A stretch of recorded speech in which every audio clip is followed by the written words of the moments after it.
The sound of my mother-in-law's palm connecting with my son's face is something I will never forget. It was sharp, sudden, a crack that split the air like a branch snapping in winter. Ethan gasped, his small body lurching sideways, and before I could move, before I could even process what I had just witnessed, Margaret Monroe was screaming words that would end her family forever.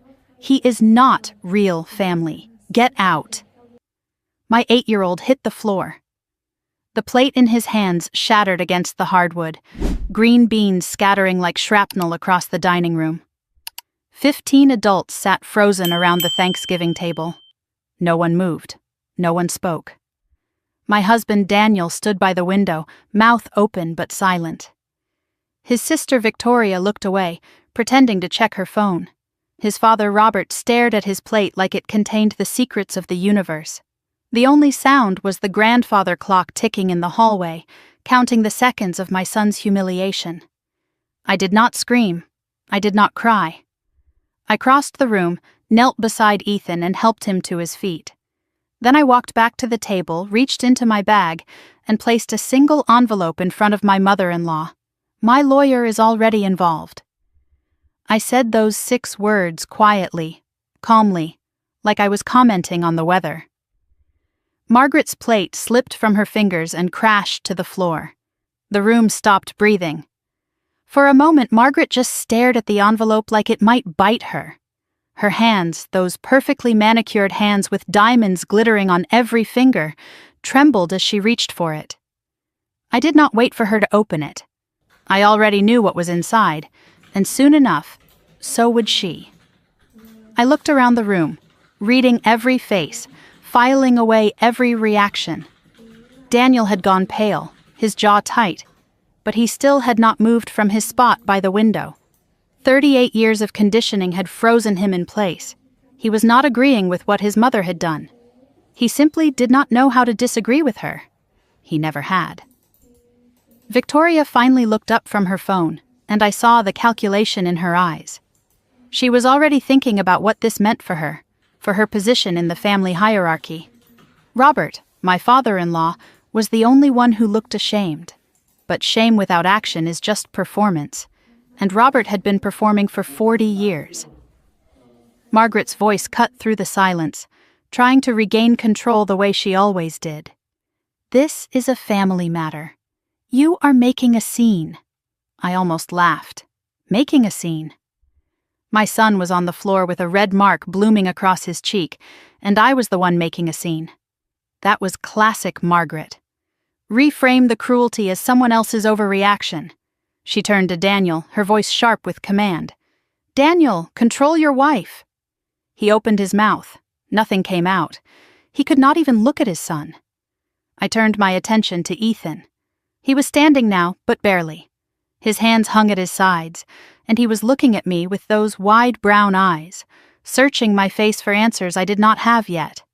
The red mark on his left cheek was already darkening. A green bean was stuck to his sweater. But he was not crying. That was what scared me most. 8 years old, and he had already learned that crying did not help, that tears did not change anything in this family. I knelt in front of him, checking his face gently. His skin was hot where the slap had landed. When I touched his cheek, he flinched. Not from pain, from expectation. He whispered something so quiet I almost missed it. "I am sorry, Mom. I did not mean to sit there." My heart cracked right down the middle. He was apologizing. He was apologizing for being hit. I stood up, lifting him with me. I grabbed my purse, his jacket, my coat. 3 years. I had spent 3 years swallowing insults, ignoring slights, smiling through holidays where my son was treated like a guest who had overstayed his welcome. The slap was not the beginning. It was the end. I had made my decision weeks ago. Tonight just confirmed it. I carried Ethan toward the front door. The family finally unfroze, their voices chasing us like startled birds. Margaret's voice rose above the rest. "You cannot just leave. We have not even had dessert." Victoria chimed in, dripping with false concern. "Jessica, do not be dramatic." One of the aunts added her piece. "Think about Daniel. Think about the family." I did not respond to any of them. I just kept walking, holding my son, feeling his small body trembling against mine. Daniel finally moved. He followed us to the foyer, his footsteps uncertain, his voice pleading. "Jessica, wait. Let us talk about this." I turned to face my husband. I really looked at him, maybe for the first time in years. He was still handsome, still the man I had fallen in love with. But right now, he was also the man who had watched his mother assault our child and done nothing. "You had a chance to talk." I said it quietly, so only he could hear. "You had a chance to move. You chose neither." His face crumpled, but he did not follow us outside. He stood in the doorway, caught between his mother's house and his family walking away. That image would stay with me forever. Daniel Monroe, frozen on the threshold, unable to choose. The November air hit my face like cold water, sharp and clarifying. Ethan buried his face in my neck, his breath coming in uneven bursts against my skin. I strapped him into his car seat, my hands steady even though everything inside me was shaking. Before I closed his door, he asked in a small voice, "Are we coming back?" I paused. I thought about lying, about softening the blow. Then I decided against it. My son deserved the truth, even when it hurt. "No, baby, we are not." The drive home was silent except for the hum of the heater. Ethan sat in the back, hands folded in his lap, staring straight ahead like the windshield was showing him a movie only he could see. Streetlights slid across his face in bands of yellow and shadow. His cheek was swelling now, the skin tight and shiny. But he did not mention it. He did not mention anything.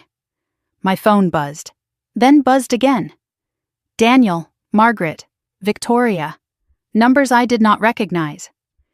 I silenced the phone and placed it face down in the cup holder. Ethan noticed. "Is Dad calling?" "Yes." "Are you going to answer?" "Not tonight." I thought about the envelope I had left behind. 3 weeks ago I found out about the trust fund. 3 weeks ago I hired Emily Carter, the best estate litigation attorney in Philadelphia. 3 weeks ago I stopped hoping Margaret would change. Tonight was supposed to be a test, one last chance for this family to prove me wrong. They failed. We pulled into our driveway. The house was dark. We were supposed to be at Margaret's until 9 o'clock. It was barely 6:30. I helped Ethan out of the car, carried him inside even though he was getting too big for it. He let me. That told me everything about how scared he was. I ran a warm bath, examined his cheek in the better light of the bathroom. The mark was darker now, purpling at the edges. You could almost see the shape of Margaret's fingers. I took photographs with my phone. Different angles, better lighting. Evidence. Ethan watched me do it. "Why are you taking pictures?" "Just in case, sweetheart." He did not ask in case of what. He understood more than any 8-year-old should. Later, I tucked him into bed. He was wearing his favorite pajamas, the ones with rockets on them. He looked so small against the pillows. So fragile. I was about to turn off the light when he spoke.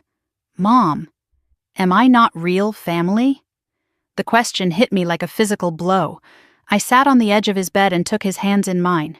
"You are the realest thing in my life. You are my family. Always." He searched my face, weighing the promise the way children do when they have been let down before. Then he nodded once, slow and deliberate, like he was filing my answer away for later.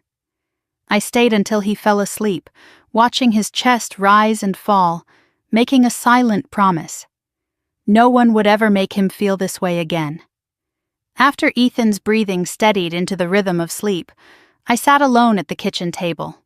My phone showed 23 missed calls and 47 text messages. I did not read any of them. Instead, I opened my laptop and pulled up the folder Emily Carter had sent me last week. Inside were documents that would change everything. The original trust, signed by Harold Monroe, Daniel's grandfather, 6 months before his death. The list of beneficiaries: Emma Monroe, Tyler Monroe, and Ethan James Wilson Monroe. My son's name, right there in black and white. Harold had included him. Harold had wanted him protected. Then I opened the second document, the amended trust, dated 3 months after Harold's death. Ethan's name, gone. Scratched off like he had never existed. And at the bottom, the signature of the woman who had erased him. Margaret Monroe, trustee. I scrolled through the bank statements Emily had obtained. $153,000.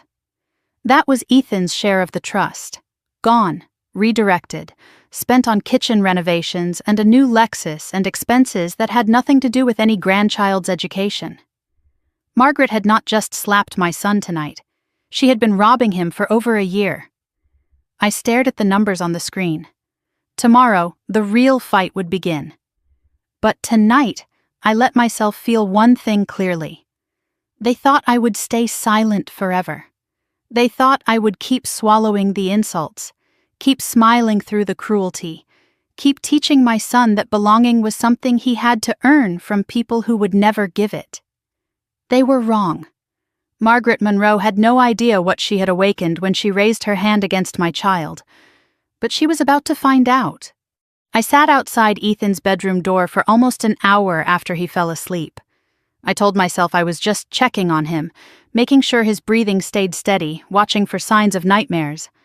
But the truth was simpler. I could not make myself move. The house felt too quiet, too empty without Daniel in it. Every creak of the floorboards sounded like an accusation. Eventually, I forced myself to stand and walk to the kitchen. The coffee I made went cold in my hands, while I stared at my phone. The 47 text messages from earlier had multiplied to 89. I scrolled through them, my stomach turning with each one. Margaret's message sat at the top, all capital letters. This is ridiculous. Come back and apologize.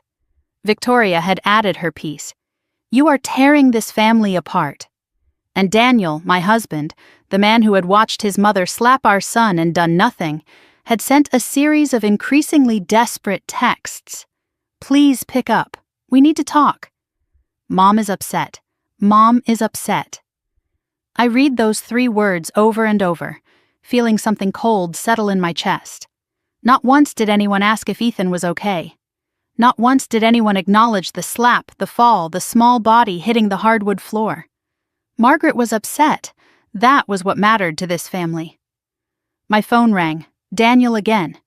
I answered this time, my voice flat. His words came rushing out before I could speak. Jess, please, just come back. We can work this out. I stared at the dark window, my reflection ghostly in the glass. Is your mother going to apologize? A long pause. She says Ethan provoked her. He took Emma's seat. My blood went cold. He is 8 years old, Daniel. He sat in a chair. I know, but if we could just talk about this, maybe smooth things over. I hung up without saying goodbye. There was nothing left to say.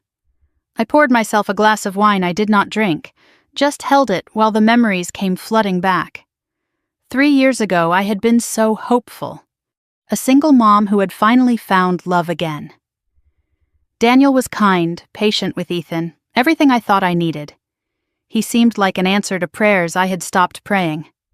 When he proposed, I thought my life was finally falling into place. I had no idea what I was walking into. The first time I met Margaret, she smiled at me with teeth that did not reach her eyes.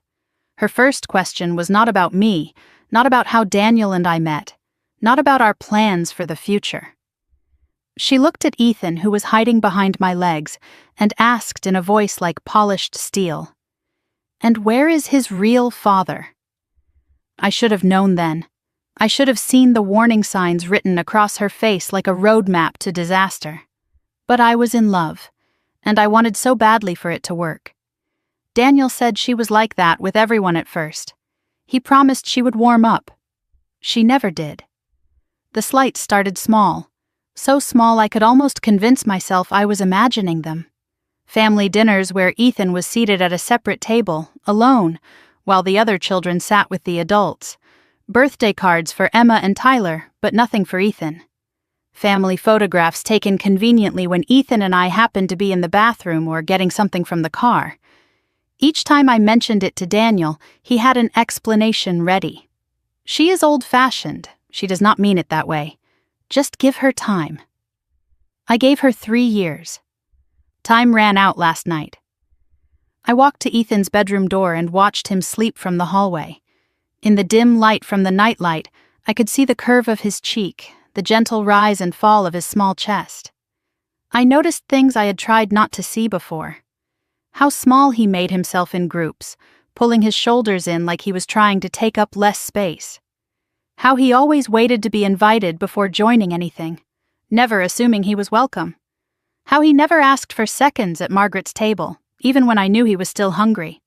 How he had learned to read a room before entering it, scanning for threats the way a soldier scans for enemy fire. 8 years old, and already an expert at disappearing. Last Christmas played through my mind like a movie I could not stop watching. We were at Margaret's house for the gift exchange. The tree was enormous, professionally decorated, dripping with gold and crystal. Emma unwrapped her gift first. A brand new iPad, the latest model, wrapped in shiny paper with a bow as big as her head. Tyler went next. A gaming console, the one every kid had been begging for all year. Then it was Ethan's turn. He opened his gift carefully, the way he did everything in that house. Careful not to make a mess, careful not to draw too much attention. Inside was a $20 gift card to a store he had never been to, for products he had no use for. He smiled and said thank you because I had taught him manners. But in the car going home, his voice so small I could barely hear it over the engine, he asked, "Mom, did I do something wrong?" I lied to him.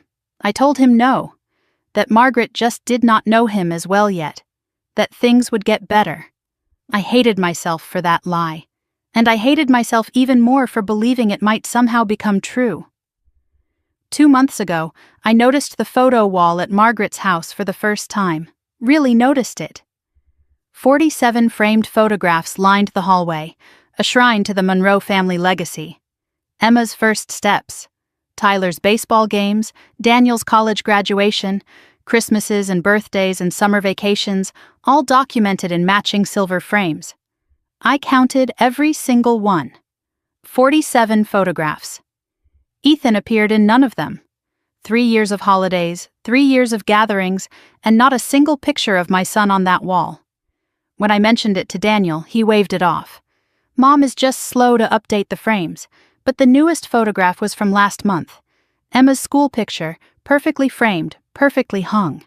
Margaret was not slow. She was deliberate. I must have dozed off at the kitchen table because when I opened my eyes, gray dawn light was seeping through the windows. My neck ached and my coffee was cold. I had never made it to bed.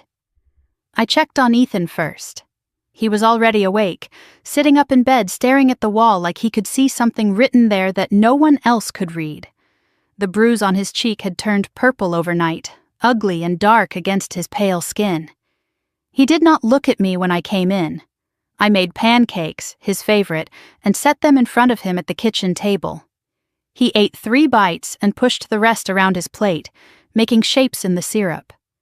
Finally, he asked the question I had been dreading. "Is Dad coming home?" My chest tightened. "I do not know, baby."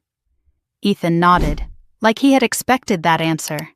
His voice was matter-of-fact, the way children sound when they have already accepted something adults are still fighting against. "It is okay. I know he has to take care of his mom, 8 years old, already making excuses for the adults who kept failing him." After breakfast, I asked to see his cheek in better light. He tilted his face up obediently, too used to being examined, inspected, assessed. The bruise was the size of Margaret's palm. You could almost see the individual finger marks pressed into his skin like a signature. I took more photographs, different angles, better lighting. Ethan watched me with those old eyes of his. "Why are you taking pictures?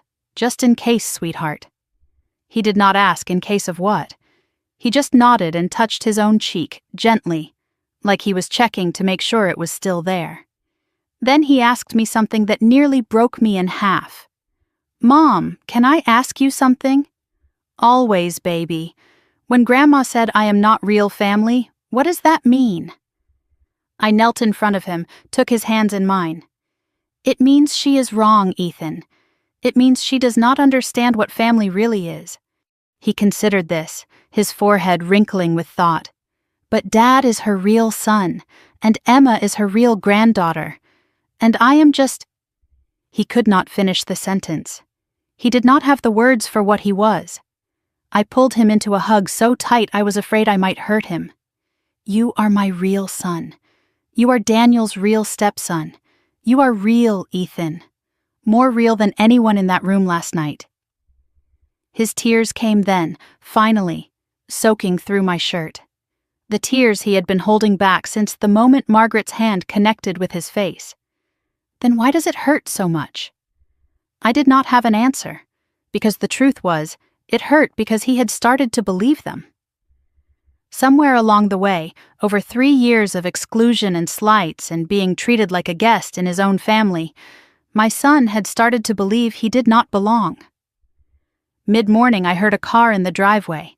Daniel's sedan pulled in, and I watched from the window as he sat there for a long moment before getting out. He looked like he had not slept either. Dark circles under his eyes, shirt wrinkled like he had spent the night in it. Because he had. He had stayed at his mother's house while his son cried himself to sleep. He came inside, and I felt nothing. That scared me more than anything else. I should have felt relief or anger or something. Instead, there was just emptiness. His excuses started before he even reached the kitchen.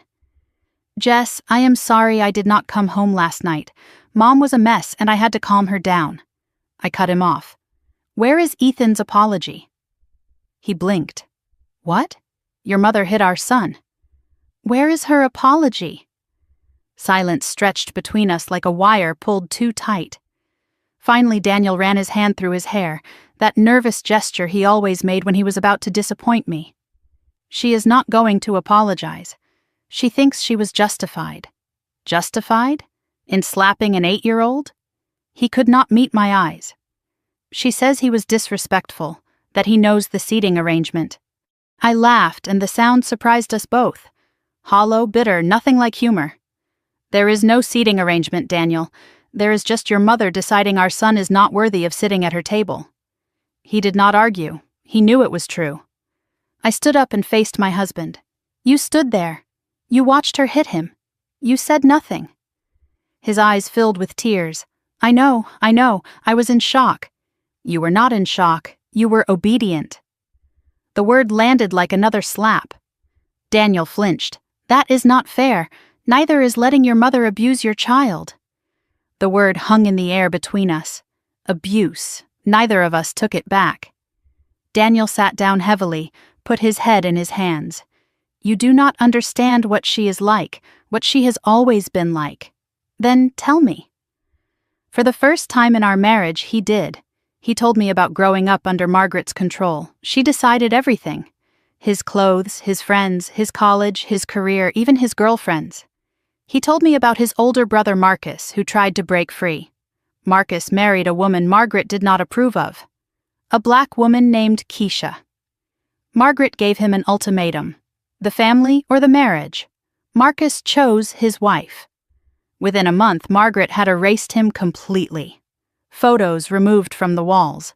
Name never spoken. Inheritance revoked. Daniel was 15 years old when he watched his brother become a ghost. He learned the lesson Margaret intended. Obedience meant survival. I asked Daniel once if he could call Marcus. Daniel's voice was barely a whisper. Mom said if I did, I would be next. He looked at me with something raw and broken in his eyes. I have spent my whole life trying not to become Marcus. I have been so afraid of her that I forgot to ask if Marcus was actually wrong.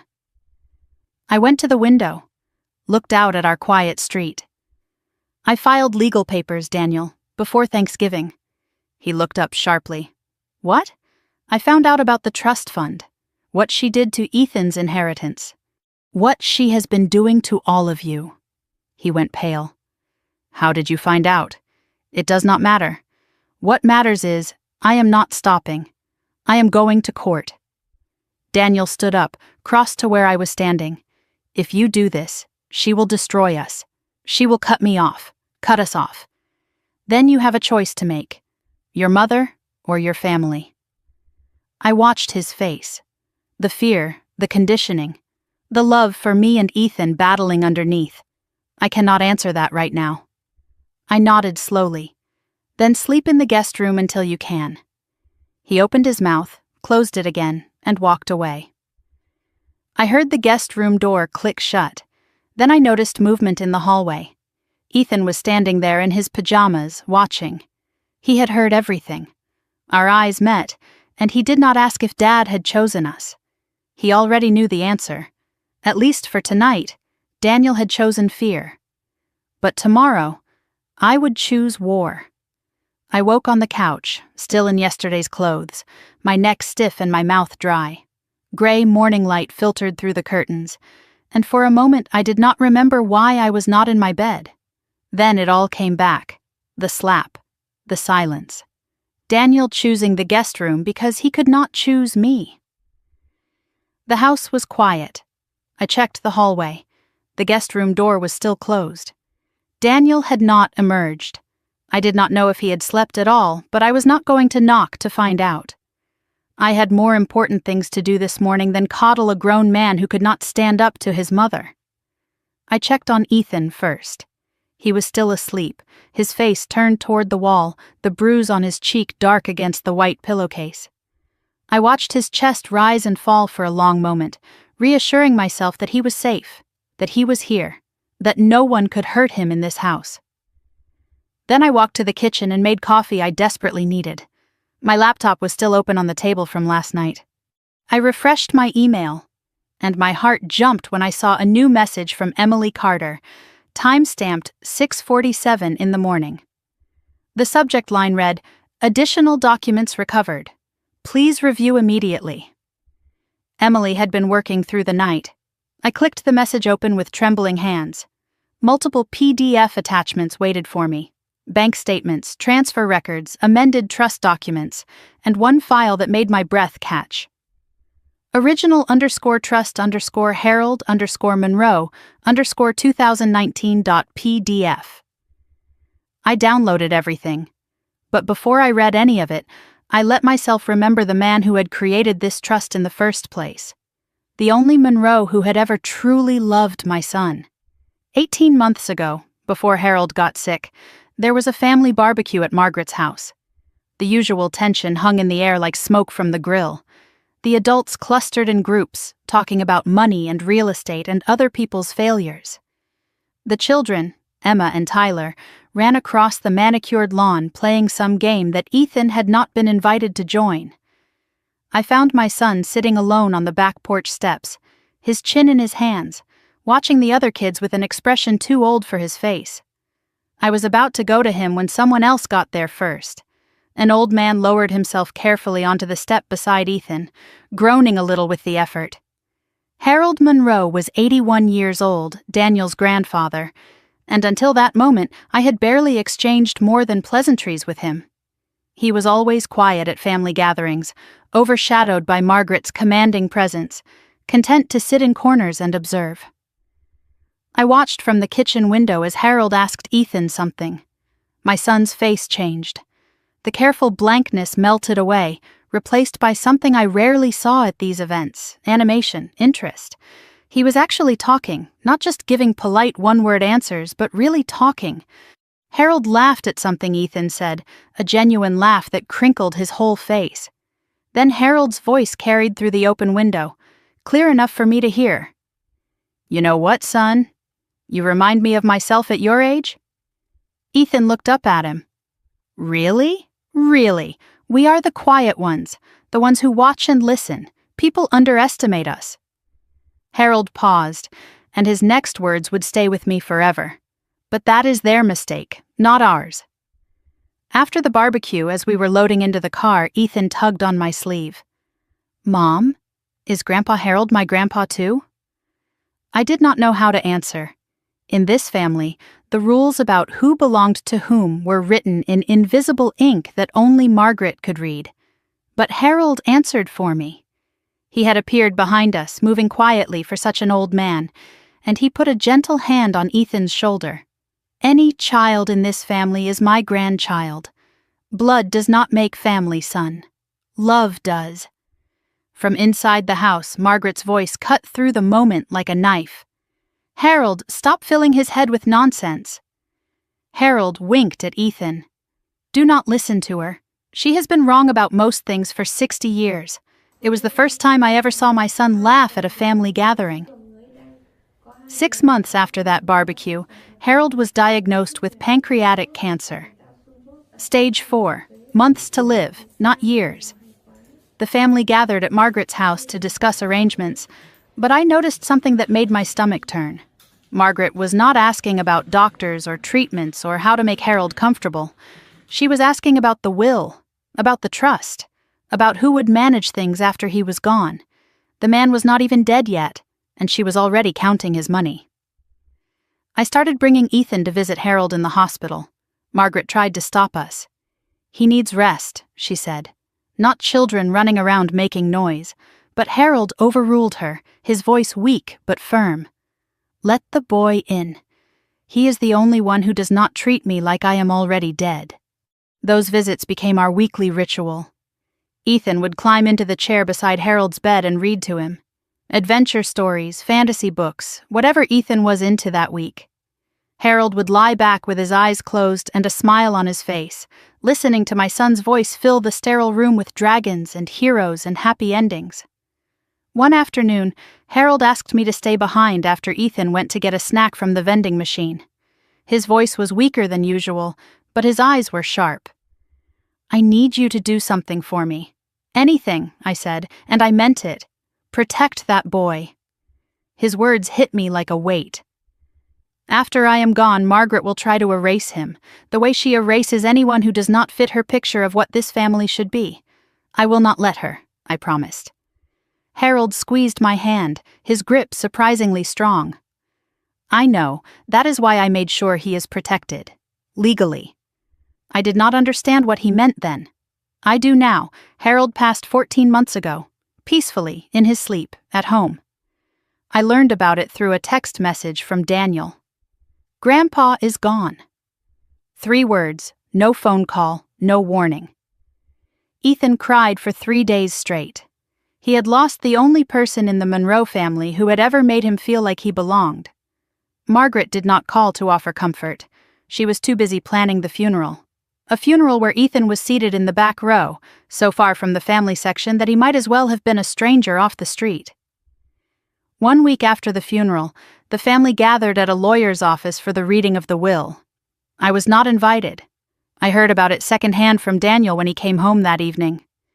"Grandpa left a trust fund for the grandkids' education," he told me. "Mom is managing it until they turn 18. My heart lifted for a moment. "Is Ethan included?" Daniel hesitated, and that hesitation told me everything I needed to know. "I think so.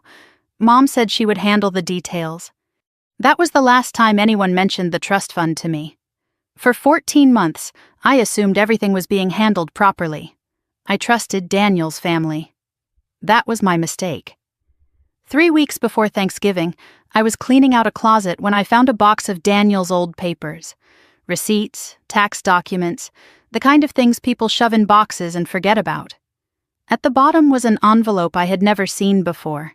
It was from a law firm, addressed to all trust beneficiaries, dated 1 month after Harold's death. The envelope had never been opened. My hands shook as I tore it open. Inside was a letter summarizing the Harold Monroe Educational Trust. The initial funding was listed at $460,000. And there, printed clearly in black ink, was the list of beneficiaries. Emma Monroe, Tyler Monroe, Ethan Monroe. My son's name was right there. Harold had included him. Officially, legally, deliberately. The letter also noted that Margaret Monroe had been appointed temporary trustee, and that annual statements would be sent to all beneficiaries' guardians. I had never received a statement.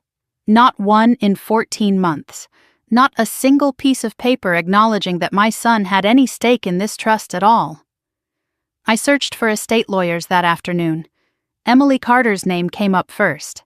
Specialist in trust litigation, 15 years of experience. I called her office and explained the situation as calmly as I could. I think my mother-in-law stole my son's inheritance. That is a serious accusation, Emily said. What evidence do you have? A letter that says my son is a beneficiary. And 14 months of silence. Send me everything you have, she said. I will start digging. I sent her the letter that same day. What she found was worse than anything I had imagined. Now, sitting at my kitchen table the morning after Thanksgiving, I opened Emily's new attachments. The first document was the original trust, Harold's signature at the bottom, Ethan's name clearly listed among the beneficiaries, equal shares, 1/3 each. At the time of Harold's death, the trust was worth $460,000. Ethan's share came to approximately $153,000. The second document made my blood run cold. It was an amended trust, dated 3 months after Harold's death. Ethan's name had been removed from the beneficiary list. His share had been redistributed to Emma and Tyler. The reason given was a single line that felt like a slap to the face. Beneficiary not of direct bloodline. Harold's original trust had no bloodline requirement. Margaret had added that language herself. And at the bottom of the amendment, 2 signatures, Margaret Monroe as trustee and Victoria Monroe as witness. Victoria knew. She had known all along. The third attachment was a series of bank statements for the trust account. I scrolled through 14 months of transactions, my fury building with every line. $42,000 withdrawn for Emma's private school tuition, but the actual tuition was only $19,000. The extra $23,000 had gone to Margaret's personal checking account, $35,000 for property maintenance. I pulled up a contractor's invoice Emily had found. Margaret's kitchen renovation, paid directly from the trust. $28,000 for a vehicle purchase. A Lexus SUV, registered in Margaret's name. $18,000 for an emergency family fund with no documentation whatsoever. Various smaller withdrawals totaling another $12,000. Dinners, travel, clothing, all logged as beneficiary enrichment activities. I did the math 3 times, hoping I had made an error. The original trust held $460,000. The current balance was $12,418. Margaret had spent $447,000 of her grandchildren's inheritance on herself, and my son, the boy she claimed was not real family, had received nothing. Emily's note at the bottom of the email confirmed what I already knew. This is textbook breach of fiduciary duty. She amended the trust without proper legal authority. She made withdrawals for personal use. She deliberately excluded a named beneficiary. This is not just unethical, Jessica. It is fraud. I stared at that word. Fraud. Margaret had not just excluded Ethan from her family, she had stolen his future. I was so absorbed in the documents that I did not hear footsteps behind me. Daniel's voice made me jump. "What are you reading?" I turned. He stood in the kitchen doorway, unshaven, exhausted, still in yesterday's wrinkled clothes. His eyes went to the laptop screen, to the legal documents displayed there. He crossed the room and read over my shoulder, his face going white. "Where did you get these?" His voice was barely a whisper. "From a lawyer. Harold's original lawyer, the one your mother apparently forgot to mention." He scrolled through the bank statements, the amended trust, the evidence of theft laid out in black and white. I did not know it was this bad. I looked at him. "Did you know it all?" He could not meet my eyes. That was answer enough. I closed the laptop. "Your mother stole $150,000 from our son. Your sister witnessed the documents. Your whole family stayed silent." I stood and faced him. "And you never once asked to see the paperwork." Daniel's voice cracked. "Jess, I did not think she would actually—" I did not let him finish. "I do not want an explanation. I want to know one thing." I waited until he met my eyes. "Are you going to help me get it back?" Or are you going to stand in my way? The kitchen clock ticked in the silence. Daniel did not answer. But tomorrow I would not need him to. I had the evidence now. And Margaret Monroe had no idea what was coming for her. I woke early the morning after confronting Daniel, having barely slept at all. My mind had been racing through documents and numbers and legal strategies until sometime around 4 a.m, when exhaustion finally pulled me under. When I opened my eyes, gray light was seeping through the curtains, and Daniel was already gone from the guest room. A note sat on the kitchen counter, his handwriting rushed and uneven. I need time to think. Do not do anything yet, please. I read it twice, then set it aside. I was done waiting for Daniel to catch up. I was done waiting for anyone. Ethan's bruise was fading now, the purple softening to yellow-green at the edges. He sat at the breakfast table eating cereal while I explained that I had a meeting today, that a friend would pick him up from school. He looked up at me with those 2 old eyes. Is it about what happened? I paused, my hand on his shoulder. Yes. I am going to make sure it does not happen again. He nodded slowly, the way he did when he was processing something important. Good.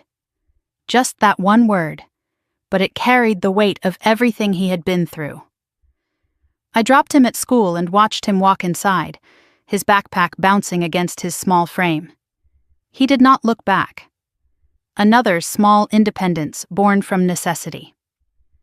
The drive to Philadelphia took 45 minutes. Emily Carter's office was in a glass tower downtown. Not flashy but solid, the kind of building where serious work got done. I drove in silence, no radio, no podcasts, just my thoughts, and the folder of documents sitting on the passenger seat like a weapon. I thought about what Harold had said to me in the hospital. Protect that boy. Today, I was going to start keeping that promise. I signed in at the reception desk, my hands trembling slightly, not from fear, from anticipation. The elevator ride to the 12th floor felt longer than the entire drive from Harrisburg. When the doors opened, Emily Carter was waiting for me outside the conference room. She was in her mid-40s with silver streaks in her dark hair and reading glasses pushed up on her head. Her handshake was firm, her eye contact direct. Mrs. Monroe. Thank you for coming in person. I needed to understand exactly what we are dealing with. She nodded and gestured toward the conference room. Then let us deal with it. The conference room table was covered in documents organized into neat stacks. Emily had printed everything, color-coded tabs marking different sections, important passages highlighted in yellow and pink. A projector screen on the wall showed a timeline of events. I realized she had been preparing for this meeting like it was already a trial.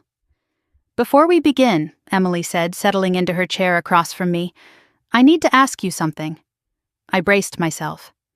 How far are you willing to go? I did not hesitate. As far as it takes. Emily smiled, not warm exactly, but satisfied. Good. Because what I am about to show you will make you want to go further. She clicked to the first slide. The Harold Monroe Educational Trust, established March 2019.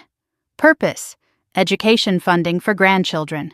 Initial funding: $460,000. She pointed to the list of beneficiaries: Emma Victoria Monroe, Tyler James Monroe, and Ethan James Wilson Monroe. I noticed the name Emily had highlighted. Harold used Wilson Monroe. He gave Ethan both names. Your son was not an afterthought, Emily said. Harold specifically added him 6 months before his death, with a formal amendment. He planned for this. My throat tightened. Even dying, Harold had been fighting for my son. Emily highlighted a section on the next slide. This is important. The trustee provisions.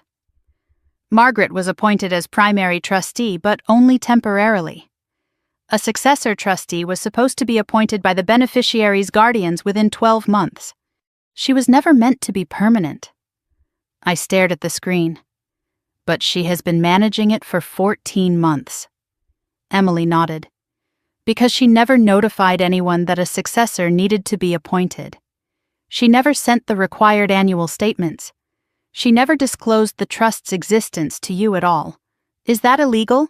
It is a breach of her fiduciary duty. And it is just the beginning.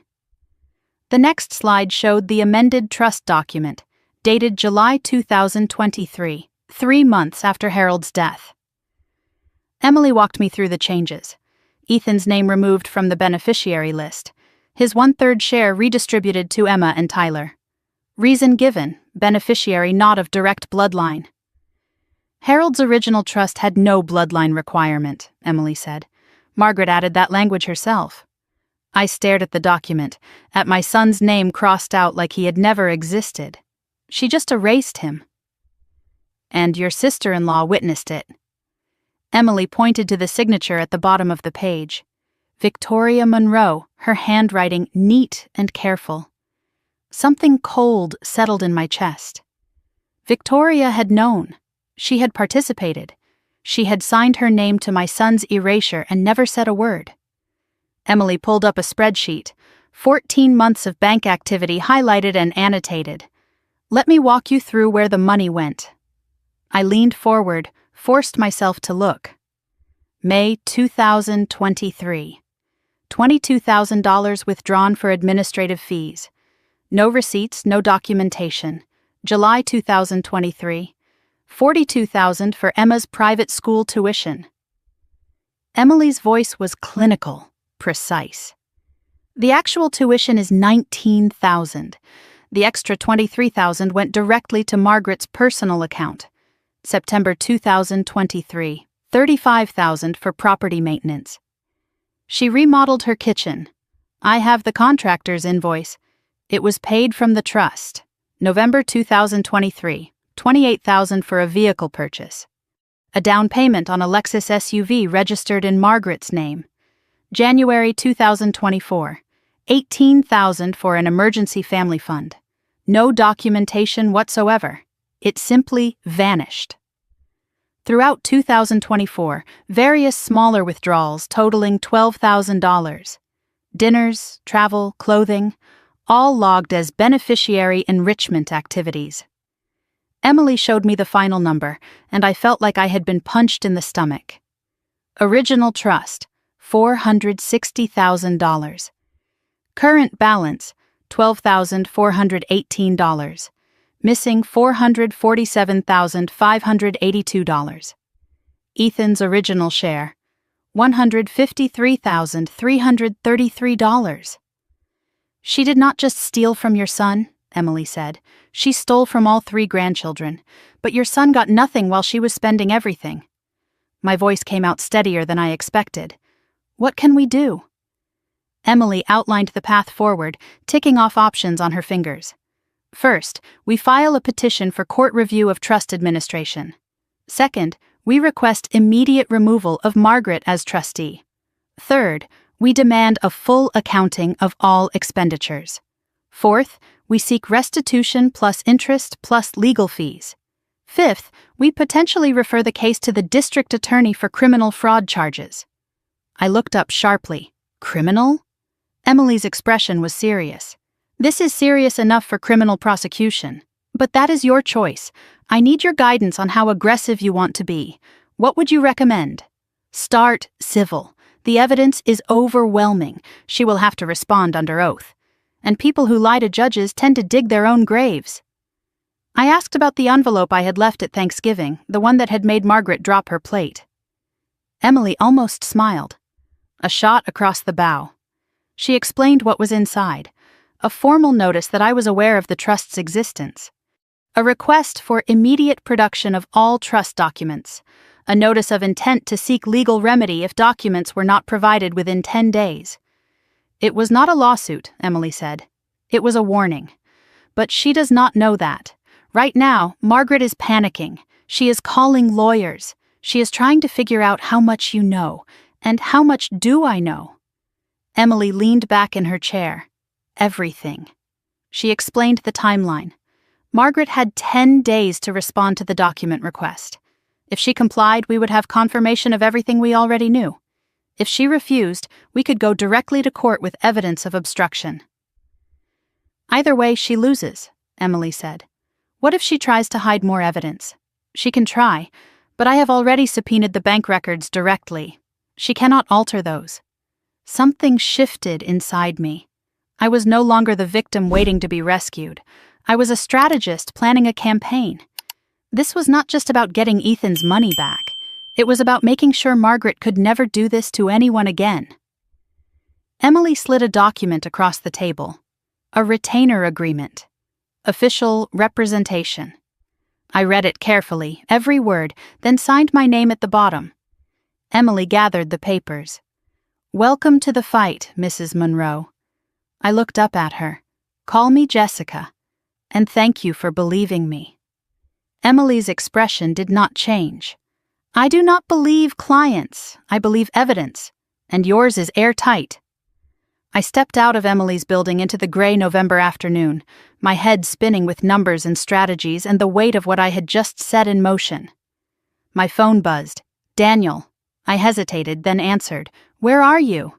His voice was strained. Philadelphia, meeting with my lawyer. Silence on the line, heavy and sharp. Daniel spoke again. I am at my mother's house. I stopped walking. You went back there. I needed to talk to her, to understand. And? Did she explain why she stole from our son? Another long pause. She says you are overreacting. That the trust was always meant for blood relatives, that Grandpa was confused at the end. I laughed, and the sound surprised me. Bitter, hollow. Harold was sharper at 81 than your mother is at 67, and I have documents that prove it. Daniel's voice dropped, pleading. She is scared, Jess, really scared. I have never seen her like this. Good. She should be scared. Maybe we can work this out privately, without courts, without lawyers. My grip tightened on the phone. Your mother hit our son in front of 15 people. She stole his inheritance. She erased his name from legal documents. And you want to handle this privately? I just do not want to destroy the family. The family destroyed itself, Daniel. I am just documenting the evidence. I took a breath, steadied my voice. Come home when you are ready, but I need you to understand something. What? I am filing the petition tomorrow, with or without you. Jess, please. I did not let him finish. I am done waiting for your family to do the right thing. Now, I am going to make them. I hung up before he could respond. The drive home felt different than the drive there. I was not nervous anymore. I was not second-guessing myself. The numbers played through my mind like a drum beat. 460,000. 153,000. 12,000. I thought about Margaret's kitchen renovation, her new Lexus, all built on money meant for children's futures. Built on erasing a boy who had done nothing wrong except exist. I picked up Ethan from my friend's house. He was quiet in the car, sensing something different about me. Mom? Did something happen? Something is going to happen. Something good. He did not ask more. He trusted me. That trust was everything. That night after Ethan fell asleep, I sat at the kitchen table with my phone glowing in the darkness. 3 missed calls from Margaret. I did not listen to the voicemails. 2 texts from Victoria. You are making a huge mistake. Call me before you do something you cannot take back. I screenshotted both messages. Everything was evidence now. I opened my laptop and began drafting my own timeline of events. For the petition, for the court, for the record. Margaret Monroe had built her kingdom on silence and fear. She had spent decades controlling everyone around her, erasing anyone who did not fit her vision of what family should be. Tomorrow, the silence would end, and Margaret would learn what happens when a mother stops being polite and starts fighting for her child. 1 week had passed since Thanksgiving. The petition was filed, sitting in the court system like a bomb waiting to detonate.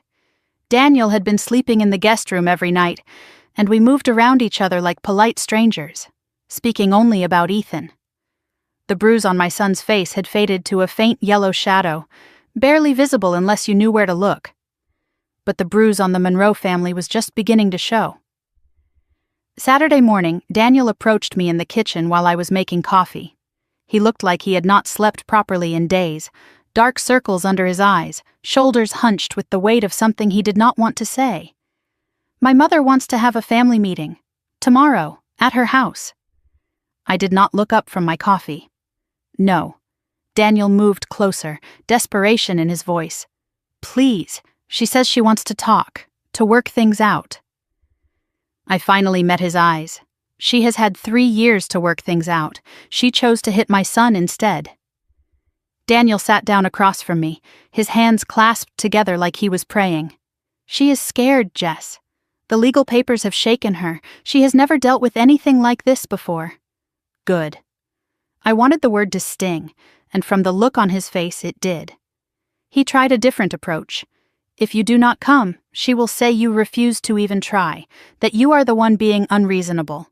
She will twist the narrative, make you the villain." I considered this. The narrative mattered. In families like this, the story people believed was often more powerful than the truth. "Fine.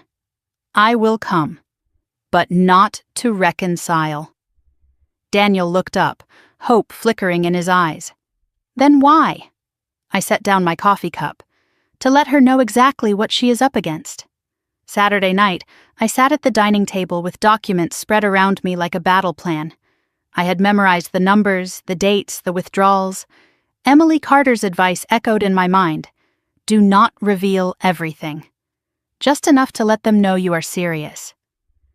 I selected 3 documents to bring.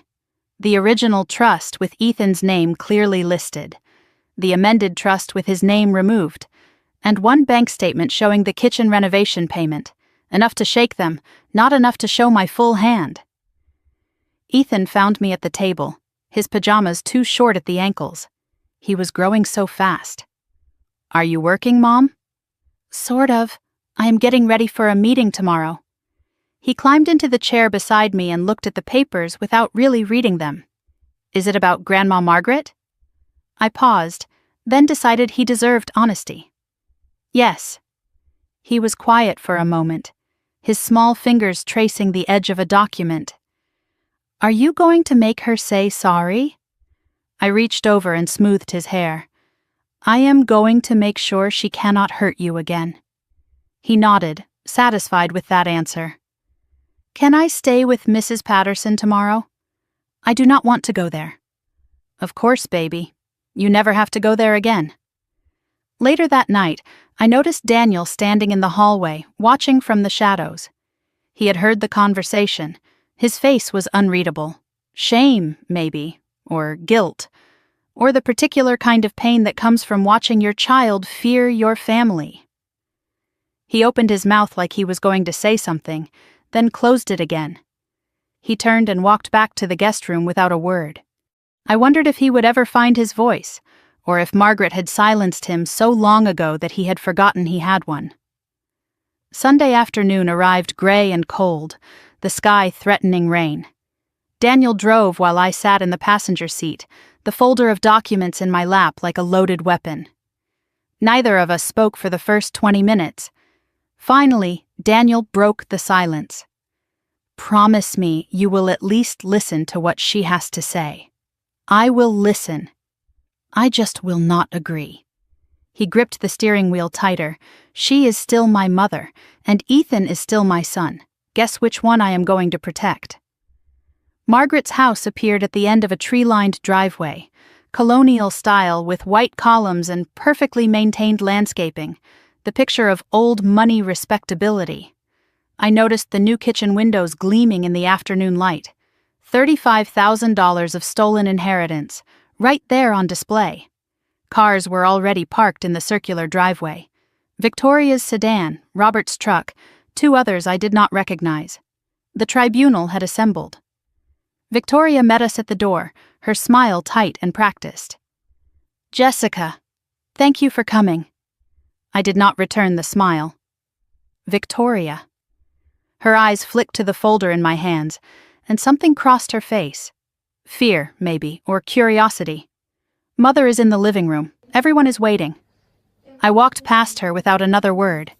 I could feel her gaze on my back like a target. The living room had been arranged like a courtroom. Margaret sat in the high-backed chair by the fireplace, the throne position, commanding the room from the best seat. Robert sat beside her, somehow smaller than I remembered, diminished. Victoria took her place on the love seat. 2 aunts and an uncle occupied the couch, the witnesses, the jury. Daniel hovered near the doorway, belonging to neither side. And facing them all was a single empty chair, clearly meant for me. I did not sit. Margaret rose from her throne, hands clasped in front of her like she was about to deliver a sermon. Her voice was honeyed, controlled, the voice of a woman used to getting her way.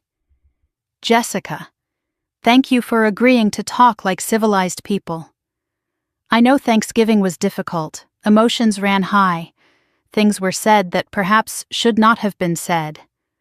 I noticed what she did not say. She did not say she slapped my son. She did not say Ethan hit the floor. She said things were said, already rewriting history. Margaret continued, gesturing at the assembled family. Everyone here loves you and Daniel. We want what is best for this family. We are willing to forgive and move forward. If you will just drop this legal unpleasantness. I let the silence stretch out, watching her expression shift. Then I spoke. Forgive what, exactly? Margaret blinked. I am sorry? You said you are willing to forgive. I am asking what you are forgiving me for. Her composure flickered. Well, for making this so difficult, for bringing lawyers into a family matter. So you are forgiving me for responding to assault and theft with legal action.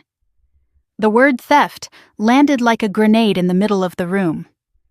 I watched the relatives on the couch exchange glances. Margaret's face tightened. That is a very strong word. It is the accurate word. Victoria stood up, playing peacemaker. Jessica, I understand you are upset, but surely we can handle this within the family. I turned to her and she flinched. Can we? The way you handled witnessing the trust amendment? Victoria's face drained of color. I do not know what you are talking about. I opened my folder and pulled out the amended trust document. Your signature, right there, witnessing the removal of my son's name. Victoria's mouth opened, then closed. She looked at Margaret, then back at me, then said nothing at all. The silence in the room was deafening. I stepped forward, still holding the folder. Let me tell you what I know. Then you can decide if this is something we can work out. I pulled out papers one by one as I spoke. Harold Monroe created a trust fund for his grandchildren in March 2019. Margaret's jaw tightened, but she said nothing. The original beneficiaries were Emma, Tyler, and Ethan. Equal shares. I looked at Victoria. 3 months after Harold died, you amended the trust. You removed Ethan's name. You cited bloodline, a requirement that Harold never included. Your sister-in-law witnessed it. Then I turned back to Margaret. And then you started spending. I read from the bank statement. My voice steady. $42,000 for Emma's tuition, though the actual cost was $19,000. $35,000 for property maintenance, which paid for your kitchen renovation. $28,000 for a vehicle purchase, your Lexus. $18,000 for an emergency fund, which has no documentation whatsoever. I paused, letting the numbers sink in. $460,000 reduced to $12,000. 97% of the trust gone. The aunts exchanged horrified glances. They had not known. Robert looked up for the first time, something like horror on his face. Victoria was frozen like a statue. Daniel had gone pale by the doorway. Only Margaret remained composed, but her hands were shaking. Those are family funds, used for family purposes. I looked her dead in the eye. Ethan is family. Was his purpose served? Margaret's mask slipped.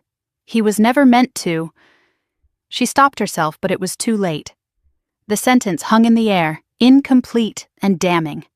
I stepped closer. Finish that sentence. He was never meant to what? Margaret's composure cracked completely. He is not Harold's blood. He is not a Monroe. Harold disagreed. That is why he put Ethan's name in the trust. He was sentimental. He did not understand the importance of maintaining proper boundaries. He understood perfectly. He understood that you would try to erase anyone who did not fit your definition of family. I tucked the papers back into my folder. He just did not live long enough to stop you. But I will. Margaret's voice changed, dropping to something almost intimate. Jessica, let us be practical. Legal battles are expensive, exhausting. They drag on for years. She moved closer, reaching out as if to touch my arm. I stepped back. What do you actually want? Money? I can write you a check today, for Ethan's education. A reasonable amount. I almost laughed. A reasonable amount? 20,000? 30? Enough for a good start. His share was 153,000. Margaret's eye twitched. That is not realistic. It was realistic when Harold was alive. It became unrealistic when you spent it on yourself. Margaret's voice hardened. I managed that trust for the good of this family. You stole from children, including your own grandchildren. Emma and Tyler's shares are nearly gone, too. Victoria gasped. She had not known the full extent. She turned to Margaret. Mom, you said the trust was fine. You said there was plenty for Emma's college. Margaret shot her a look. Be quiet. Victoria's voice rose. With what? You just said there is only 12,000 left. For the first time in the conversation, Robert cleared his throat. Everyone turned to look at him. His voice was quiet, rusty from years of disuse. Margaret, is this true? All of it? Margaret turned on him. Robert, this is not the time. Is it true? She did not answer. Robert closed his eyes and something in him seemed to break. I turned toward the door. Margaret called after me. Where do you think you are going? We are not finished. I paused and looked back at her. Yes, we are. I came to listen. I listened. Now I am going to let the court decide. You will destroy this family. You destroyed it years ago. You just did not realize anyone would notice. I walked toward the door, then stopped beside Daniel. Come home when you are ready to be a father. Then, louder to the room, I will see you all in court. I walked out the front door into cold November air. Behind me, voices rose. Victoria demanding answers, Margaret deflecting. Robert's silence louder than all of them. I did not have my car. Daniel had driven. I pulled out my phone and called a rideshare. I would wait in the cold. It was better than one more minute in that house. As I stood by the curb, my phone buzzed. A text from an unknown number. I opened it and my heart stopped. Jessica, this is Robert. I need to talk to you, alone. There is something about Harold's trust you do not know. I stared at the message, reading it twice to make sure I understood. Behind me, Margaret's voice rose to a shriek inside the house. But for the first time, I was not listening to Margaret. I was wondering what the silent man finally had to say. I stood at the curb outside Margaret's house, cold November wind cutting through my coat. Inside, I could hear muffled shouting, the family imploding without me there to witness it. My rideshare was 7 minutes away according to the app. I read Robert's text again. There is something about Harold's trust you do not know. What could I possibly not know? I had seen the documents, the numbers, the signatures. I had watched Margaret's face when I laid out the evidence. What else was there? The front door opened and Daniel stepped out. He looked wrecked, 10 years older than his 38 years. He walked toward me slowly, hands shoved in his pockets, shoulders hunched against the cold. I will drive you home. I called a ride. Cancel it, please. I studied his face. Something had shifted in him, something I had not seen before. I canceled the rideshare. We drove in complete silence for the first 10 minutes. I watched the trees blur past the window, bare branches reaching toward the gray sky like skeletal fingers. Daniel's knuckles were white on the steering wheel. Finally, he spoke. You were right. About all of it. I waited for more.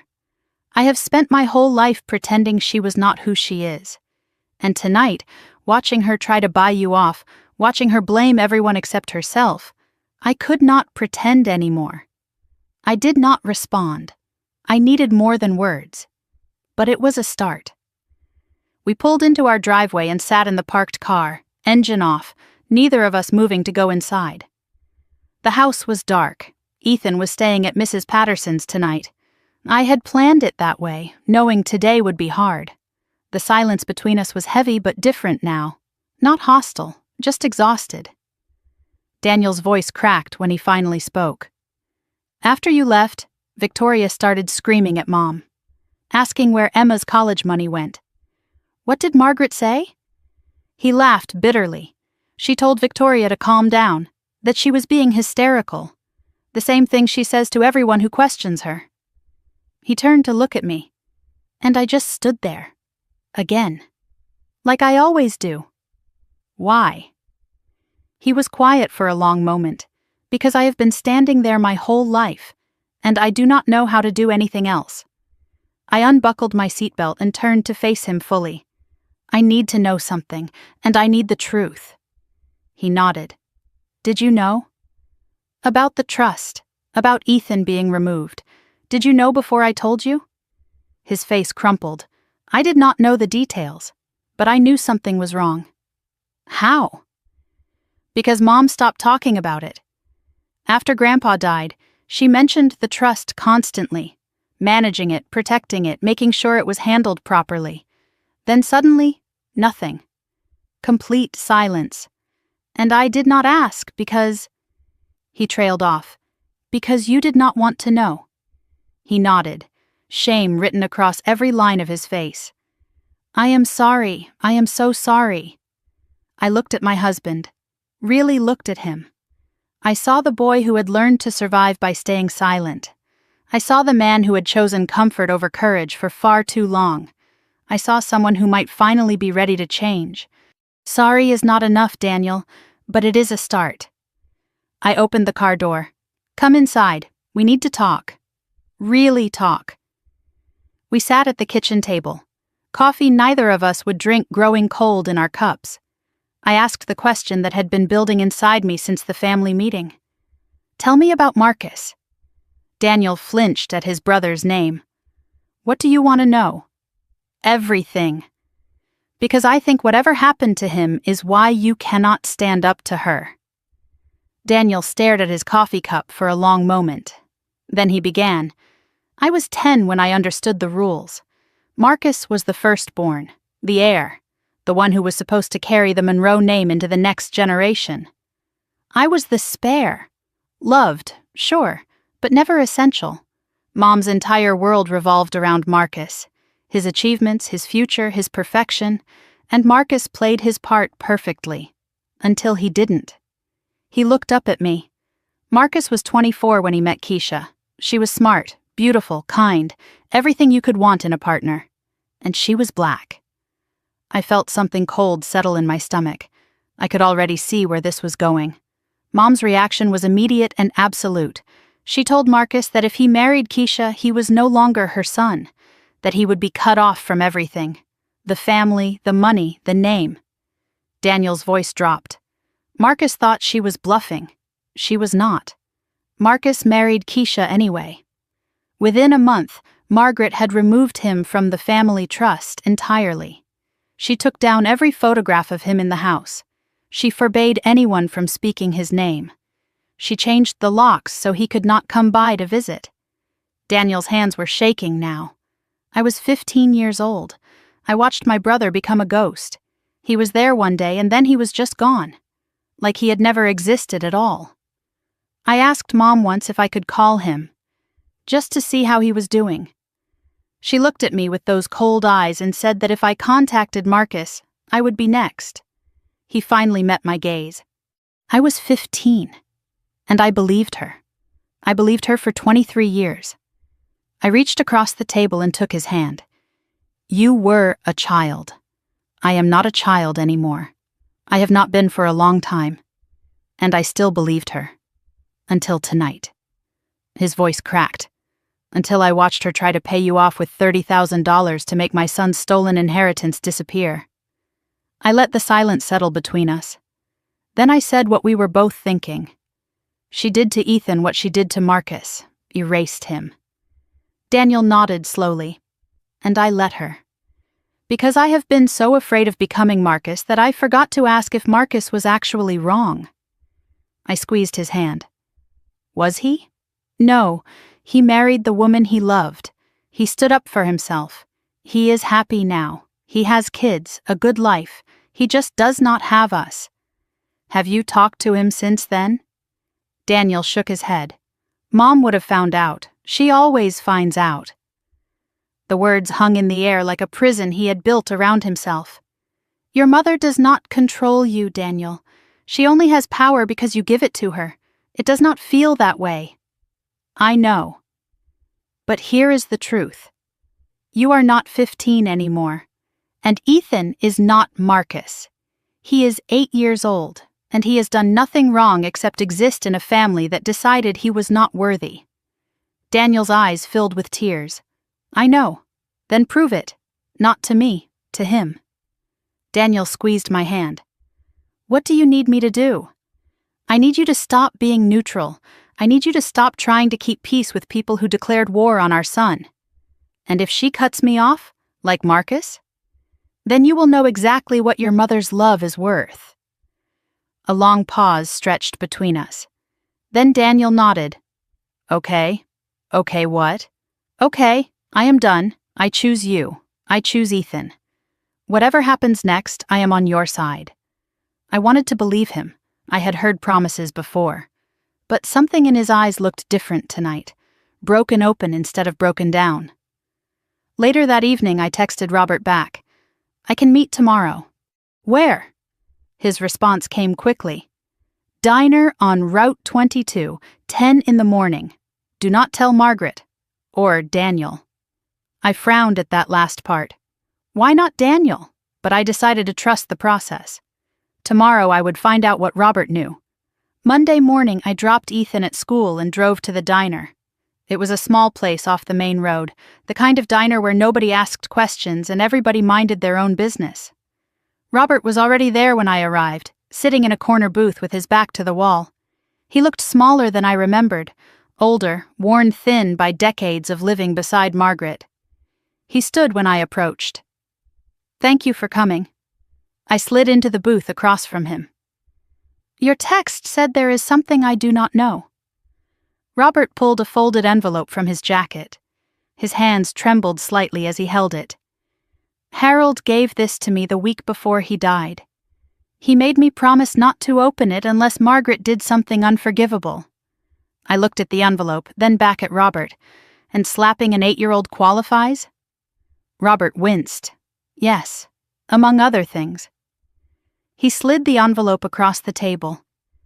I opened it last night, after you left. I took the envelope, feeling something inside. Papers, multiple pages. What is this? Robert's voice was barely a whisper. Harold's backup plan. I opened the envelope carefully. Inside was a handwritten letter, the script shaky but legible. A second trust document I had never seen, and a small USB drive. Robert explained while I stared at the contents. Harold knew Margaret might try to change things after he died, so he created a secondary trust, smaller but protected, with a different trustee. My heart was pounding now. Who is the trustee? Robert met my eyes. You are. I unfolded the handwritten letter, Harold's words filling the page. I read it aloud, my voice catching on every other sentence. Dear Jessica, if you are reading this, it means Margaret has done what I feared she would do. I am sorry I could not stop her myself. I created this trust separately because I knew my wife. I loved her once, but I learned long ago that her love comes with conditions most people cannot meet. Ethan should not have to meet them. The secondary trust contains $50,000 for Ethan's education. It cannot be touched by Margaret or anyone else in the Monroe family. Only you can access it. I also included recordings, conversations I had with Margaret over the years. She did not know I was recording. I am not proud of that. But I am proud of doing whatever it takes to protect a child who deserves better than my family has given him. Tell Ethan that his grandfather loved him. Blood did not matter to me, Love did. And tell my grandson Daniel that it is not too late to become the man I always hoped he would be. With love and regret, Harold Monroe. I set the letter down. My hands were trembling. Robert was watching me. I should have given this to you sooner. I was afraid of her too. I looked at him. Why now? Because I watched her slap that boy. And I watched my son do nothing. And I realized I have been doing nothing my whole marriage. He paused. I am tired of being nothing. I tucked the envelope back into my bag. Will you testify? In court, if it comes to that. Robert hesitated. Then he nodded. Yes, it is the least I can do. And the recordings? On this USB? I have not listened to them, but Harold said they were damning. I held the small drive in my palm. Such a tiny thing. But it could change everything. Thank you, Robert, for finally choosing the right side. Robert's eyes were wet. I am not sure there is redemption for me, but maybe there is still time to do something right. I was driving home when my phone rang. Victoria. I hesitated, then answered. Jessica, I need to talk to you. I am listening. Not on the phone. Can we meet? Tomorrow? I thought about Victoria, the woman who had signed those documents, who had enabled Margaret's theft for over a year. But Victoria also had not known the trust was nearly empty until I told her. Why should I trust you? A long pause. Because I just found out Mom took out a second mortgage on my house, to cover what she stole, and she forged my signature to do it. My stomach dropped. She forged your signature? Victoria's voice was raw, shaking. I am done protecting her. I want to help you take her down. I pulled into my driveway, my mind racing. Daniel had started to crack. Robert had already broken. And now Victoria wanted to flip. Margaret's fortress was crumbling from the inside, but I knew better than to celebrate early. Cornered animals are the most dangerous. And Margaret was not cornered yet. She was just starting to realize she might be. Tomorrow I would meet Victoria. Tomorrow I would listen to Harold's recordings. Tomorrow I would find out exactly how much ammunition I had. But tonight I went home to my husband, who had finally chosen me, and my son, who was starting to believe he belonged. The war was not over. It was just beginning to turn. Tuesday morning arrived gray and cold. 12 days since Thanksgiving. 12 days since my world split open. I was preparing to meet Victoria, the woman who had signed away my son's inheritance, the woman who was now claiming she wanted to help. Daniel caught me at the kitchen door before I left. He knew about the meeting. No more secrets between us. He offered to come, but I said no. This needs to be just us. Woman to woman. Daniel nodded, but worry creased his forehead. Be careful. Victoria has spent her whole life surviving Mom. That makes her unpredictable. I picked up my keys. So have I. That makes us even. Before leaving, I checked on Ethan. The bruise was almost completely gone now, just a faint yellow smudge that would disappear within days. He was doing homework at the kitchen table, his pencil moving steadily across the page. He looked up when I approached. Are you going somewhere? A meeting. I will be back before dinner. He nodded and returned to his work. Then, without looking up, he asked the question that had been sitting between us for days. Is it getting better, the family stuff? I paused in the doorway. It is getting clearer. That is not the same thing. But it is a start. He seemed satisfied with that answer. I put Harold's USB drive in my bag. I had not listened to the recordings yet. Part of me had been waiting, sensing they should be shared. Maybe Victoria needed to hear them too. Maybe we both needed to understand exactly who Margaret really was. I texted Victoria the address. Coffee shop on Maple Street, 11 in the morning. Her response came immediately. I will be there. The coffee shop was small, tucked away on a quiet street, the kind of place where people came to have conversations they did not want overheard. I arrived first and chose a corner table with my back to the wall. Old habit from years of being ambushed by Margaret at family events. Always know your exits. Always see who is coming. Victoria arrived exactly on time. She looked different than I had ever seen her. No makeup, hair pulled back in a simple ponytail, dark circles under her eyes that spoke of sleepless nights. The polished sister-in-law I knew, the one who always had perfect hair and designer clothes and a practiced smile, had been replaced by someone raw and exhausted. She sat across from me without ordering anything. "Thank you for meeting me. I did not waste time on pleasantries. You said Margaret forged your signature. Start there." Victoria nodded, appreciating the directness. 6 months ago, Mom said she needed to refinance her house. She asked if she could use mine as collateral. "Temporarily," she said, "just until the paperwork went through." I said no. I felt something tighten in my chest. But she did it anyway. Victoria pulled papers from her bag. "I found out 2 days ago, after the family meeting. I went home and started checking my mortgage statements. Something I should have done months ago." She slid the documents across the table. "Second mortgage, $200,000, my signature." But I never signed anything. I examined the papers carefully. The signature did look like Victoria's. Close enough to fool a bank, close enough to pass a cursory inspection. How did she get away with this? Victoria laughed, but there was no humor in it. "Mom has been signing things for me since I was 18. School forms, car loans, credit card applications. She always said she was helping, making things easier. I thought I was lucky to have a mother who handled the complicated stuff." I looked up at her. She was building a trail, making it look normal so no one would question it when she needed to forge something bigger.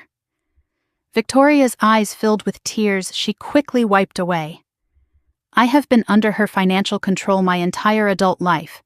I just did not see it until now." She paused. "I thought I was the favorite, the good daughter. Turns out I was just the most useful." Victoria told me her story then. The parts I had never seen, the parts she had hidden even from herself. Margaret controlled everything. Victoria's college choice, her career, her marriage. "I wanted to be a veterinarian," Victoria said. "I loved animals. I was good with them. Mom said it was not prestigious enough for a Monroe. She made me go into finance instead." Victoria's husband Richard was Margaret approved. She introduced us, practically arranged the whole thing. I thought I loved him. Now I realize I just loved her approval. When Emma was born, Margaret's control intensified. Mom started a college fund for Emma, managed it herself, said she was protecting Emma's future. I interrupted. "Let me guess. That fund is empty too." Victoria nodded. 12,000 left. Out of 80,000. The same pattern. Different victim. Every time I tried to push back, Mom reminded me how much she had done for me, how much Emma needed her grandmother. How ungrateful I was being. Victoria's voice hardened. "I spent 34 years thinking I was loved. I was owned." Victoria looked at me directly. "When you stood up at that meeting, I hated you. I thought you were destroying our family." "And now?" "Now I realize the family was already destroyed. You were just the first one honest enough to say it out loud." She reached into her bag and pulled out her phone. "I have something you need to see." She scrolled through text messages and turned the screen toward me, a conversation with Margaret spanning the past year. I read the messages, feeling my fury build with each one. "Do not discuss the trust with anyone. Family matters stay in the family. I have handled Ethan's situation. No need to mention it to Jessica. Sign the enclosed documents. Do not read them, just sign. Trust me, if anyone asks about the funds, refer them to me." I looked up. "Can I screenshot these?" Victoria nodded. "Take whatever you need. There is more. Emails, bank records she asked me to hide. I kept copies of everything. Why? Because even when I was loyal to her, some part of me knew this day would come." I pulled out Harold's USB drive. "Your grandfather left this. Robert gave it to me yesterday." Victoria's eyes widened. "Dad talked to you? He is done being silent." And apparently, so was Harold. Before he died, I explained the secondary trust, Harold's letter, the recordings. Victoria stared at the small drive. Recordings of what? I do not know. I have not listened yet. I thought maybe we should hear them together. Victoria hesitated, then nodded. Let us do it. We moved to my car for privacy. The coffee shop was too public for what we were about to hear. I plugged the USB into my laptop and navigated to the audio files. 3 recordings, dated 6 months before Harold's death. I clicked the first one. Harold's voice filled the car, thin but clear. I want to make sure Ethan is included in everything. Then Margaret's voice, sharp and dismissive. Harold, he is not even Daniel's biological child. Harold again. That does not matter to me. Margaret's tone hardened. It matters to the family legacy. We can't dilute the Monroe name with... Harold cut her off. With what, Margaret? With love? With a child who needs us? Margaret's response was cold. You are being sentimental. Harold's voice strengthened despite his illness. I am being decent. Something you have forgotten how to be. The recording ended. Victoria was pale. She knew. Even then, she was planning to remove him. I skipped to the third file, the one labeled Confrontation. Harold's voice was weaker now, closer to the end. I know what you are planning, Margaret, after I am gone. Margaret's dismissive laugh. You are imagining things. The medication is affecting your mind. Harold was not deterred. I am dying, not stupid. I have seen how you treat that boy. I have seen how you treat anyone who does not serve your purpose. Margaret's voice turned hard. Everything I do is for this family. Harold's response was immediate. No, everything you do is for control, and when I am gone, you will have no one left to stop you. A long pause. Then Margaret's voice, cold and clear. Then I suppose it is good you will not be around to see it. The recording ended. Silence filled the car. Victoria whispered. She knew he was dying. And she just waited. She waited for him to die so she could do whatever she wanted. We sat without speaking for a long moment. Victoria's hands were shaking. I spent my whole life trying to please her, and she is just empty inside. I shook my head. She is not empty. She is strategic. There is a difference. Victoria looked at me. How do you stay so calm? I am not calm. I am focused. There is a difference there, too.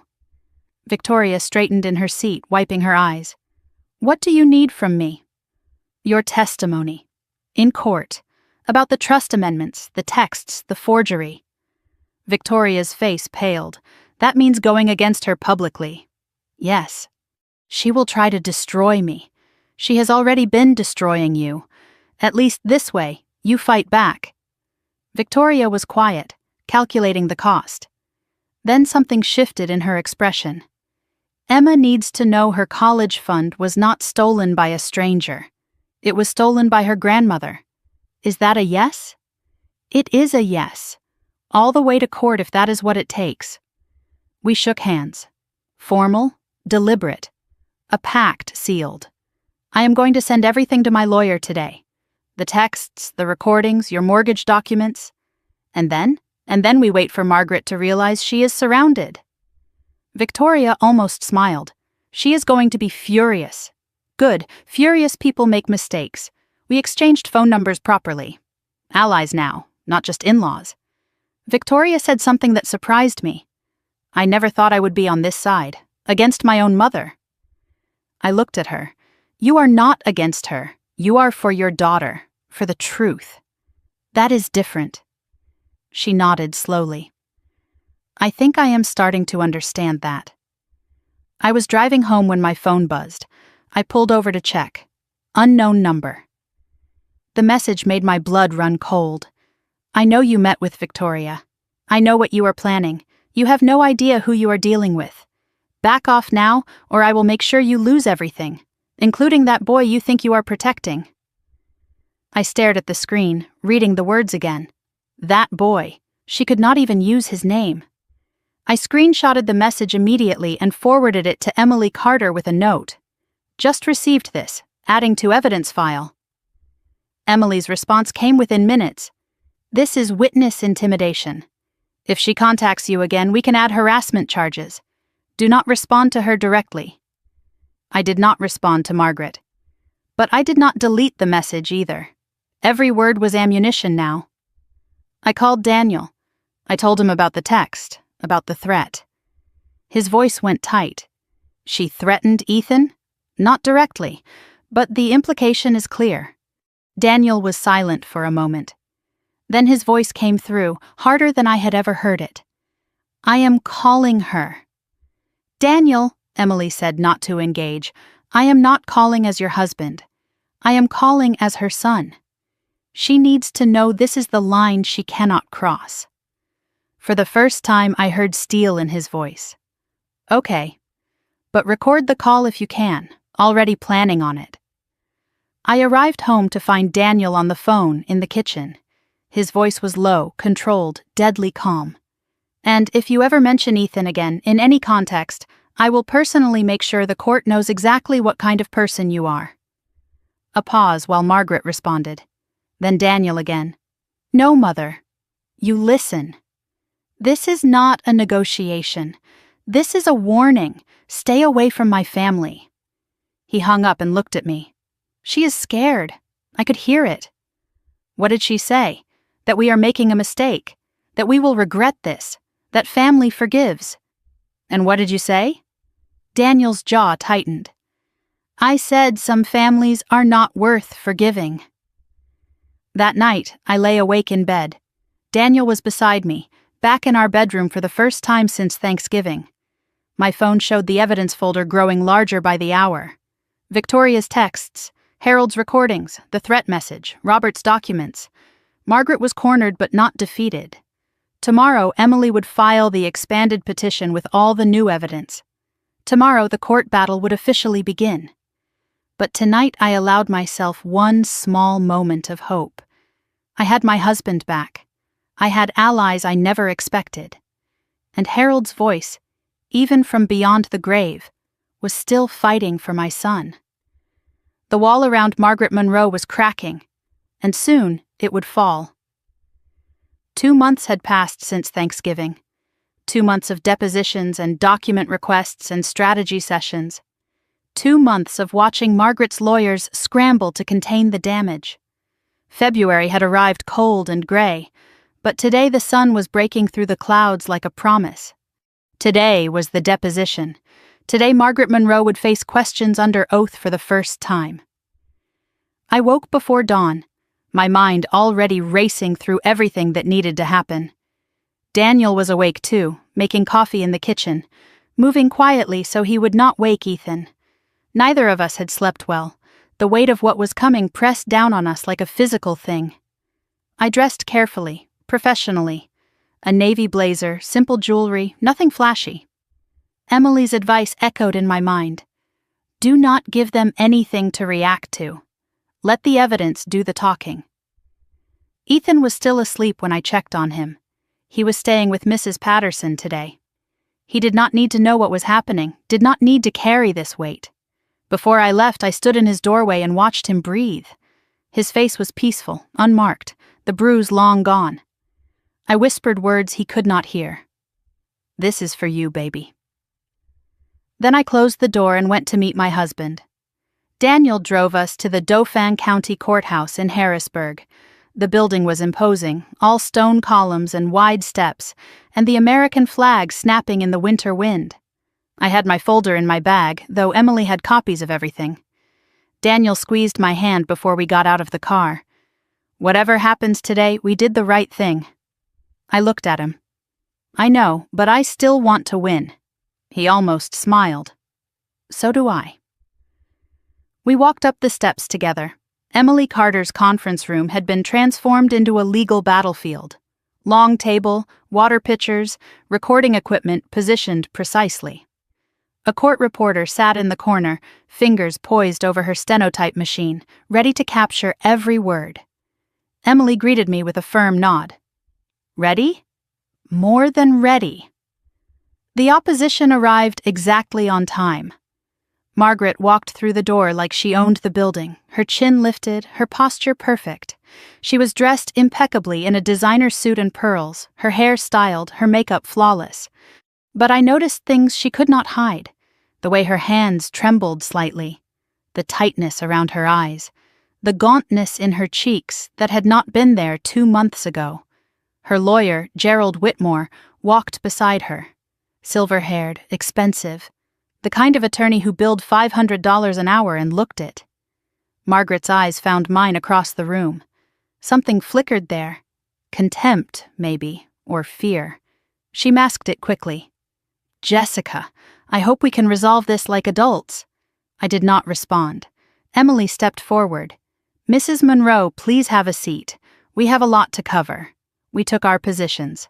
Margaret and Gerald on one side of the table, Emily and me on the other.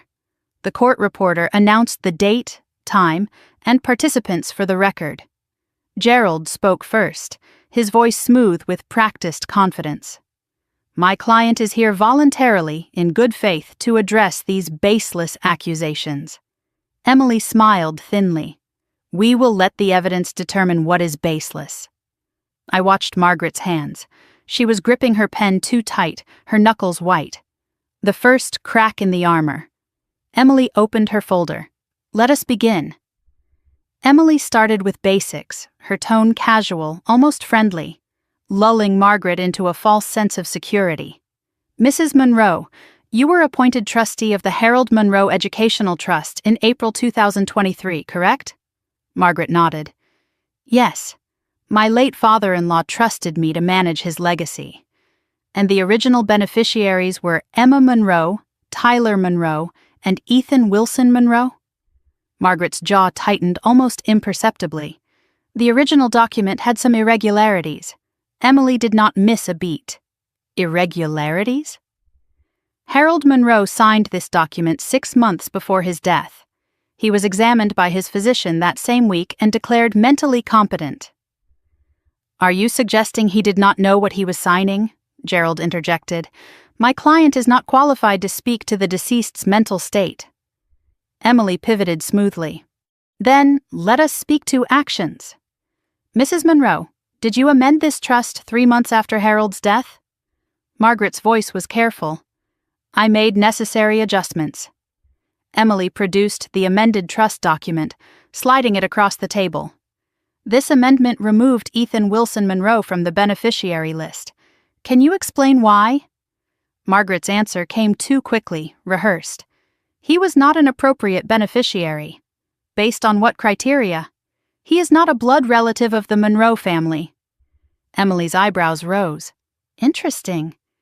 "Because the original trust contains no bloodline requirement. You added that language yourself. I was interpreting my father-in-law's true intentions." "Were you?" Emily produced another document. "Because I have evidence suggesting otherwise." She slid Harold's handwritten notes across the table. "These are Harold Monroe's personal notes from the month before he died. They have been verified by a handwriting expert." She read aloud. "Ethan is to be included in all family provisions. Margaret will object. Do not let her win." Margaret's face went pale. "Where did you get that? From someone who knew Harold's true intentions. Unlike you." Gerald raised his hand. "This document has not been properly authenticated for these proceedings." Emily slid the handwriting expert's analysis across the table. "It has been verified by a certified forensic document examiner. The report is attached." Gerald flipped through the pages, his expression tightening. Margaret looked at her lawyer, then back at Emily. The confidence was beginning to crack. Emily shifted to the financial evidence. "Let us discuss how the trust funds were used." She produced bank statements, each transaction highlighted in yellow. $460,000 at Harold's death, $12,000 remaining as of last month. "Can you explain the discrepancy?" Margaret's voice stayed even. "The funds were used for beneficiary purposes, $42,000 for Emma's tuition. But the school confirms tuition was $19,000. Where did the other $23,000 go?" "Administrative costs." Emily pulled out another document. This bank transfer shows $23,000 moved to your personal checking account 3 days after the tuition payment. Gerald tried to intervene. That could be reimbursement for legitimate expenses. Then where are the receipts? The trust requires documentation of all expenditures over $500. Silence. Emily continued, relentless. $35,000 for property maintenance. Here is the contractor's invoice for your kitchen renovation, paid directly from the trust account. The trust's property? Or your personal residence? Margaret's composure slipped. The property needed work. Your personal residence is not trust property, Mrs. Monroe. Emily let the silence stretch. $28,000 for a vehicle purchase. A Lexus SUV registered in your name, not the trust's name. Transportation was necessary for trust business. What trust business requires a personal luxury vehicle? Gerald's voice rose. My client does not need to justify every operational decision. Actually, as trustee, she absolutely does.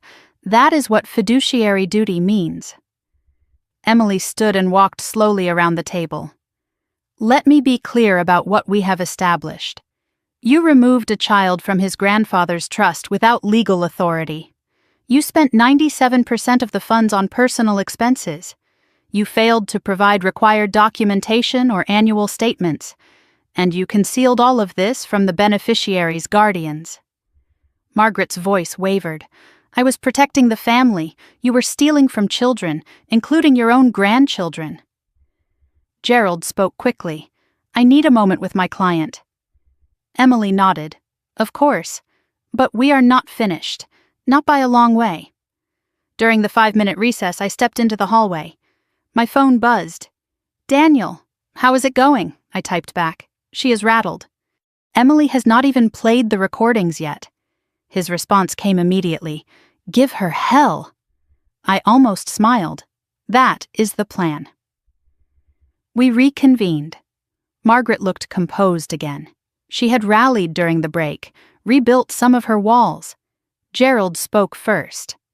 My client acknowledges that some documentation was incomplete. She is willing to discuss remediation. Emily held up her hand. Before we discuss remediation, there is additional evidence to present. Gerald frowned. What evidence? Emily produced the USB drive, audio recordings made by Harold Monroe in the months before his death. Margaret's composure shattered. That is private. You cannot use that. Gerald jumped in. I object to any recordings obtained without proper consent. Emily's voice was calm. Pennsylvania is a one-party consent state. Harold was a party to these conversations. The recordings are fully admissible. She plugged the USB into a speaker system. Let us listen. Harold's voice filled the room, thin and weak, but unmistakably clear. I want to make sure Ethan is included in everything. Then Margaret's voice, sharp and dismissive. Harold, he is not even Daniel's biological child. Harold again. That does not matter to me. Margaret's recorded words cut like a knife. It matters to the family legacy. We cannot dilute the Monroe name with people who do not belong. Harold's response was firm. With what, Margaret? With love? With a child who needs us? The recording ended. I watched Margaret's face, white as paper. Gerald was scribbling notes furiously. Emily spoke. There is one more. She played the third recording. Harold's voice, weaker now. I know what you are planning, Margaret. After I am gone. Margaret's dismissive laugh. You are imagining things. The medication is affecting your mind. Harold was not deterred. I am dying, not stupid. I have seen how you treat that boy. I have seen how you treat anyone who does not serve your purpose. A pause. Then Margaret's voice, cold and final. Then I suppose it is good you will not be around to see it. The recording ended. The silence in the room was absolute. The court reporter had stopped typing, frozen. Margaret's hands were shaking visibly now. Gerald cleared his throat. I need to confer with my client, privately, now. Before they could stand, the conference room door opened. Robert Monroe stepped inside. He looked older than I had ever seen him, but somehow stronger too. Margaret's face contorted. "Robert, what are you doing here?" He did not look at her. "Something I should have done years ago." He turned to Emily. "I would like to make a statement. On the record." Emily looked at Gerald. "Any objection?" Gerald was flustered. This is highly irregular." Emily's voice was smooth. "It is a deposition. Witnesses can provide relevant testimony." Robert sat at the table across from his wife of 41 years. He did not look at her. "My name is Robert Monroe. I was married to Margaret for 41 years. He paused. I filed for separation last week." Margaret gasped. "Robert." He continued as if she had not spoken. "I watched my wife systematically destroy anyone who threatened her control. My son Marcus, my grandson Ethan, anyone who did not fit her definition of acceptable." The court reporter's fingers moved steadily, capturing every word. Robert's voice was quiet but clear. "I knew about the trust amendments. I knew she removed Ethan. I said nothing because I was afraid of her." He finally looked at Margaret. "I am not afraid anymore." Robert reached into his jacket and pulled out a folder. "These are additional records. Bank accounts Margaret kept hidden. Transfers I traced after I started looking." He handed the folder to Emily. "There is more money missing than you know. At least another 50,000, moved to accounts under her maiden name." Margaret's voice was shrill. "You are lying." Robert met her eyes. "I am telling the truth, for the first time in 40 years. He stood and looked at me. "I am sorry I did not do this sooner. Harold would have wanted me to." He walked out without looking back at his wife. The door clicked shut behind him. The room was silent. Margaret was trembling, rage or fear or both distorting her features. Gerald whispered urgently in her ear. Emily calmly added Robert's documents to her evidence folder. "I think we have enough for today. Unless Mrs. Monroe would like to revise any of her earlier statements?" Margaret's voice was hoarse. "I want to speak to my lawyer. Alone," Emily nodded. "Of course, we will resume tomorrow." Outside the conference room, Emily and I walked to her office. She closed the door behind us. That went better than expected. I shook my head. Robert filing for separation. I did not know, neither did I. But it does not matter. What matters is that Margaret's defense just collapsed. I looked at the folder of evidence, thicker now than when we started. What happens now? Emily's smile was thin but satisfied. Now we push for settlement, or we go to trial and bury her. I drove home as the sun set, painting the winter sky in shades of orange and pink. My phone buzzed. "Victoria." I checked the message at a red light. "Mom just called me screaming. She knows Dad left her. She is blaming you for everything," I typed back. "Let her blame. It does not change the facts." Victoria's response came quickly. "She is not going to give up. She is talking about counter-suing, claiming elder abuse, saying Dad was manipulated." I put the phone down and focused on the road. Of course Margaret would not go quietly. Of course she would fight back with lies and accusations. But desperate moves were sloppy moves, and every lie Margaret told now was one more lie I could prove. Tomorrow we would resume. Tomorrow Margaret would face more questions she could not answer. But tonight I allowed myself to believe that the end was finally in sight. I arrived home after the deposition emotionally drained in ways I had not expected. The house was warm and lit, the smell of something cooking drifting from the kitchen. Daniel had made dinner. Ethan was already in bed, worn out from a day of playing at Mrs. Patterson's house. Daniel met me at the door, his face searching mine for answers. "How bad was it?" I set down my bag. "For her, devastating." I told him everything. The financial evidence laid out in undeniable detail. Margaret's fumbling explanations that explained nothing. The recordings of Harold's voice filling the conference room, stripping away every pretense Margaret had built. Victoria's testimony confirmed for the official record.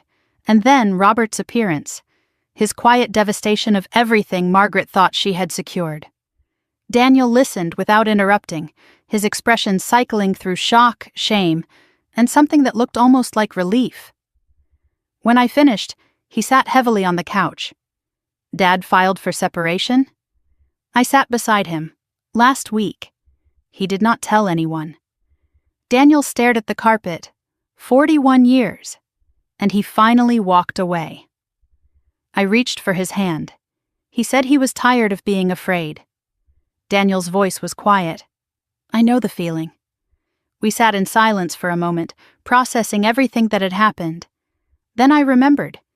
There was one file on the USB I had not opened. The audio recordings had been played at the deposition, but there was also a video file. I had noticed it when I first looked through the contents, but something made me save it. It felt private somehow, meant for a different moment than a legal proceeding. There is something else, I told Daniel. Harold left a video. He looked up sharply. A video? I have not watched it. I thought maybe we should watch it together. We sat at the kitchen table with the laptop between us. I plugged in the USB and navigated to the video file. The thumbnail showed Harold, thin and pale but alert. The file was dated 3 weeks before his death. Daniel's hand found mine under the table.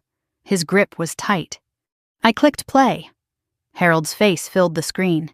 He was sitting in his study, the room I remembered from our hospital visits. Books lined the shelves behind him, and he sat in the old leather chair that had always seemed to swallow him. His voice was weak but steady. If you are reading this, I am gone. And if Robert gave you this file, it means Margaret did exactly what I feared she would do. Daniel's breath caught beside me. Harold continued, his eyes seeming to look directly at us through the camera. I am recording this because I know my wife. I have known her for over 60 years. And I have watched her destroy anyone who does not serve her vision of what this family should be. Harold shifted in his chair, the movement clearly painful. Margaret was not always like this. Or maybe she was, and I was too young and too in love to see it. But over the years, I watched her push away anyone who threatened her control. My son Marcus, my grandson Tyler's mother, and now little Ethan. He paused and coughed, a harsh sound that spoke of his failing body. I tried to protect them all. I failed with Marcus. I was too weak to stand up to her then. But I will not fail, Ethan. I felt tears on my cheeks. Beside me, Daniel was crying openly, his shoulders shaking with silent sobs. Harold leaned forward in his chair, his expression intensifying. In my will, I included a clause Margaret does not know about. If she violates her fiduciary duty, if she removes any beneficiary without legal cause or misuses the funds for personal gain, all remaining trust assets transfer automatically to an independent trustee. He smiled slightly. That trustee is Jessica. Robert has the documents. My hand flew to my mouth. I knew about the secondary trust, the $50,000 Harold had set aside. But this was different. This was the entire original trust, automatically transferred to my control because of Margaret's violations. Harold had set a trap that Margaret had walked directly into. Margaret thought she could wait me out, Harold said. She thought once I was gone she could do whatever she wanted. She was wrong. The video continued. Harold's expression softened, and when he spoke again, his voice was gentler. Daniel, if you are watching this, I am sorry. I am sorry I did not protect you better from your mother. I am sorry I let fear keep me silent for so long. Daniel made a sound beside me, half sob, half something else. Harold went on. You were always the gentle one, the peacemaker. But sometimes peace is not possible, son. Sometimes you have to fight for what is right, even when it hurts. He paused. I hope you have found the courage I never had. I hope you have chosen Jessica and Ethan over your mother's approval. If you have, I am proud of you. Daniel covered his face with his hands, his whole body shaking. I put my arm around him, but did not speak. This moment belonged to him and his grandfather. Harold's eyes seemed to look directly at me through the screen. Jessica. I knew from the moment I met you that you were different. You did not care about the Monroe name or the Monroe money. You just loved my grandson."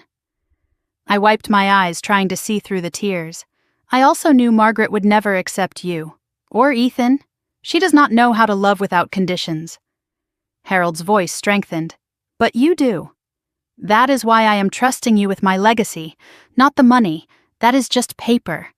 My legacy is making sure the children in this family know they are loved, all of them, equally." Then Harold's voice changed, becoming tender in a way I had only heard when he spoke to Ethan. "And Ethan, my boy, I know you might not remember me when you are older. You were so young when I got sick. But I want you to know something." My heart broke hearing him address my son, knowing Ethan would only hear these words through a recording. "You are my grandson. Not because of blood, not because of papers, but because I chose you. The same way your mother chose you. The same way Daniel should choose you."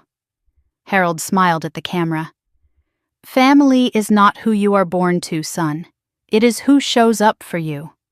And I hope, when you are older, you will have people who show up for you every single day."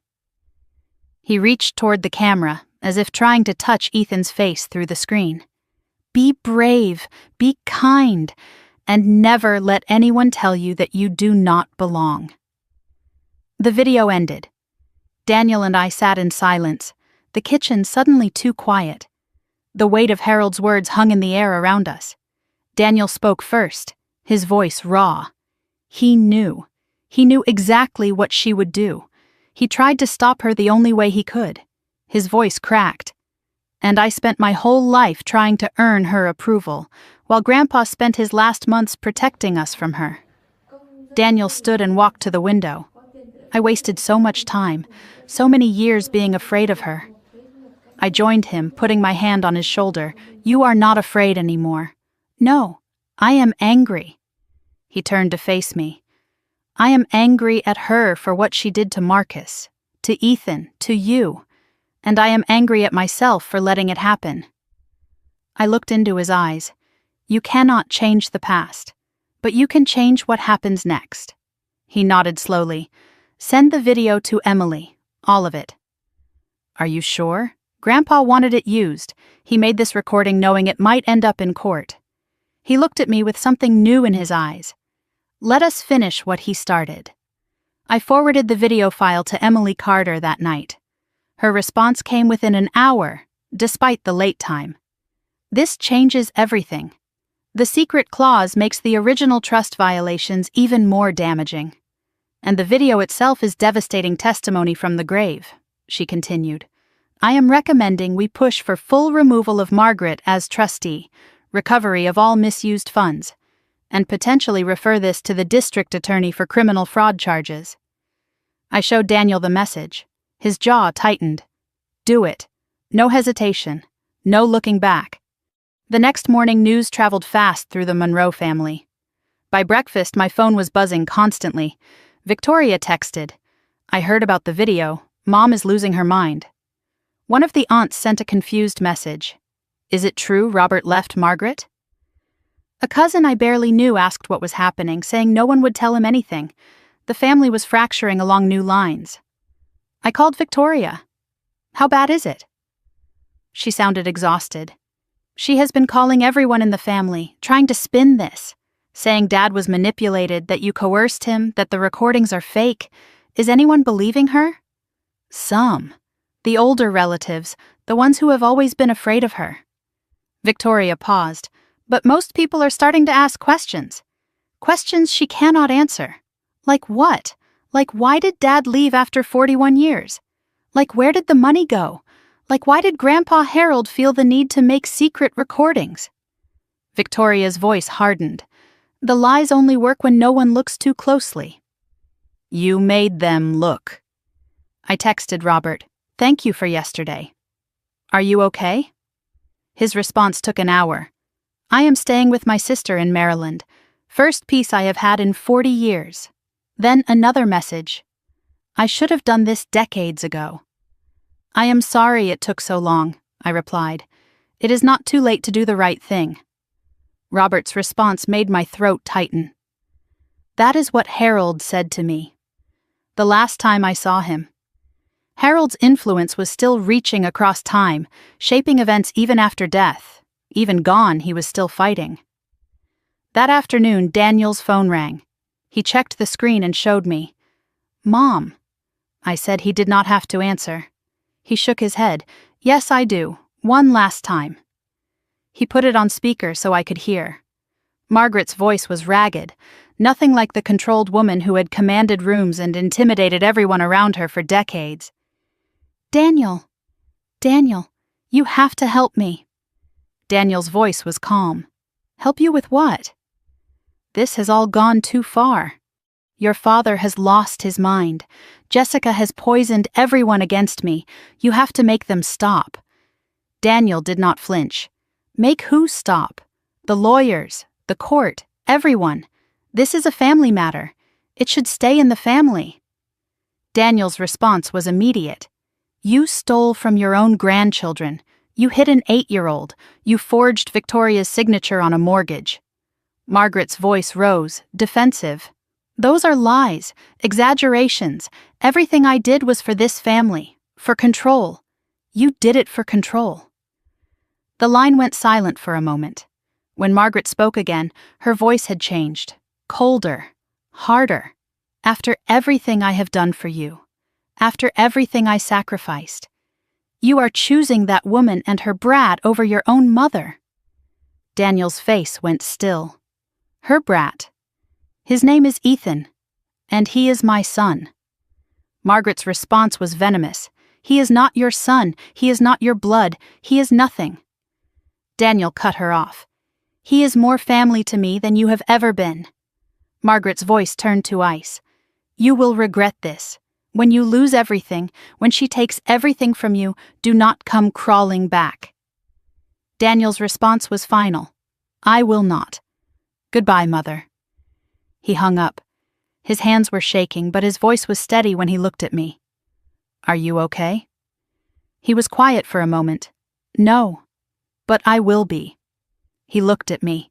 She called Ethan her brat. Nothing. After everything, that is still how she sees him. I touched his arm. Now you know for sure. I always knew. I just did not want to admit it. Later that evening, Ethan came home from school. He dropped his backpack and looked at us sitting together on the couch. Is everything okay? You both look weird. Daniel laughed, a real laugh, the first in months. We are okay, buddy, better than okay. Ethan looked suspicious. Did something happen? Something good, I told him. We will tell you when you are older. He shrugged. Okay. Can we have pizza for dinner? Daniel smiled. Absolutely. We ordered pizza and watched a movie together, pretending it was a normal Tuesday. But it was not normal. It was the first night of the rest of our lives. After Ethan went to bed, I checked my email. Emily Carter had written again. Court date set, 3 weeks from today. Margaret's lawyer is pushing for settlement. She knows she cannot win at trial. I showed Daniel. He read it twice. What do you want to do?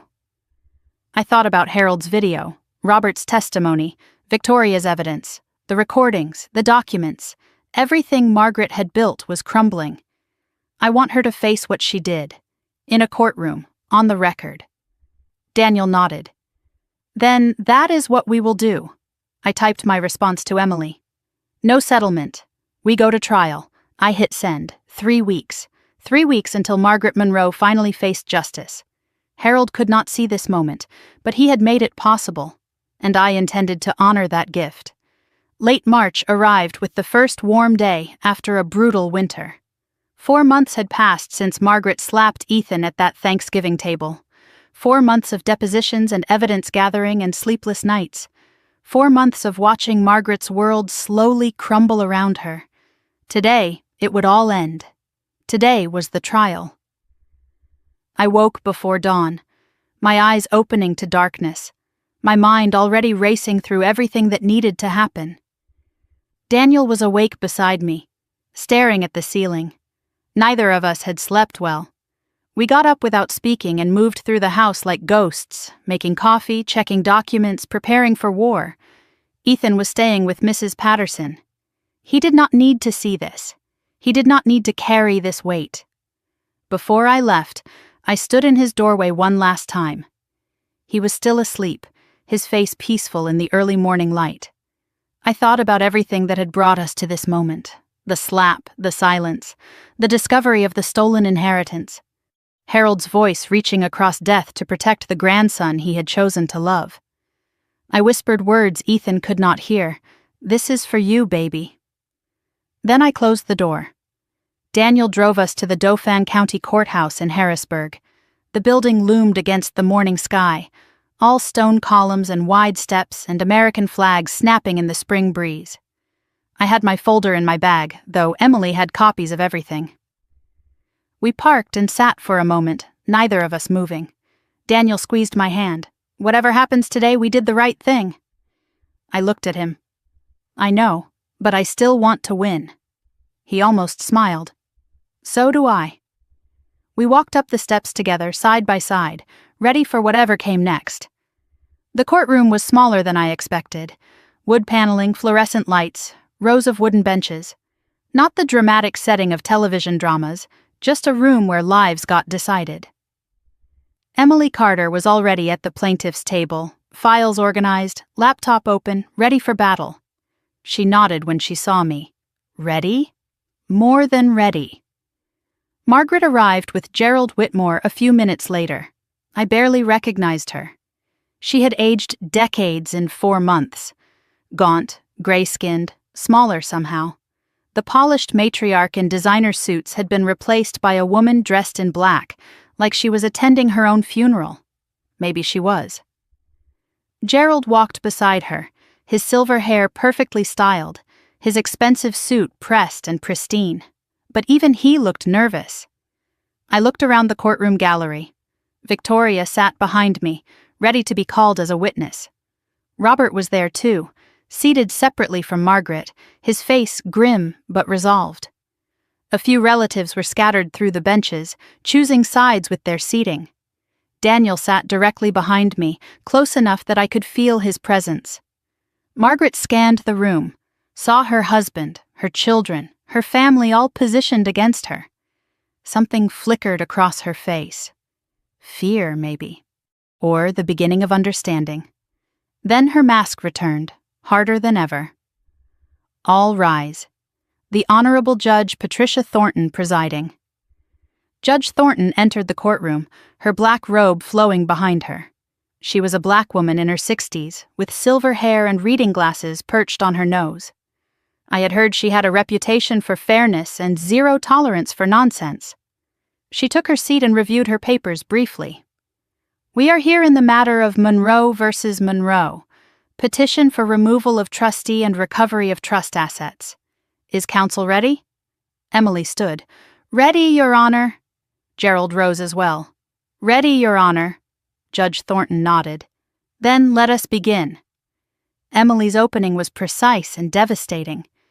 "Your Honor, this case is about a betrayal of trust in every sense of the word." She outlined the facts with surgical clarity. Harold Monroe created a trust for his grandchildren's education. Margaret Monroe was appointed temporary trustee.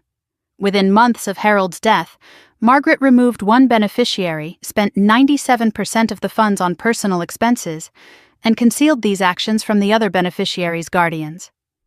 Emily paused, letting the words sink in. "This is not a family disagreement. This is fraud, and we have the evidence to prove it." The documentary evidence came next.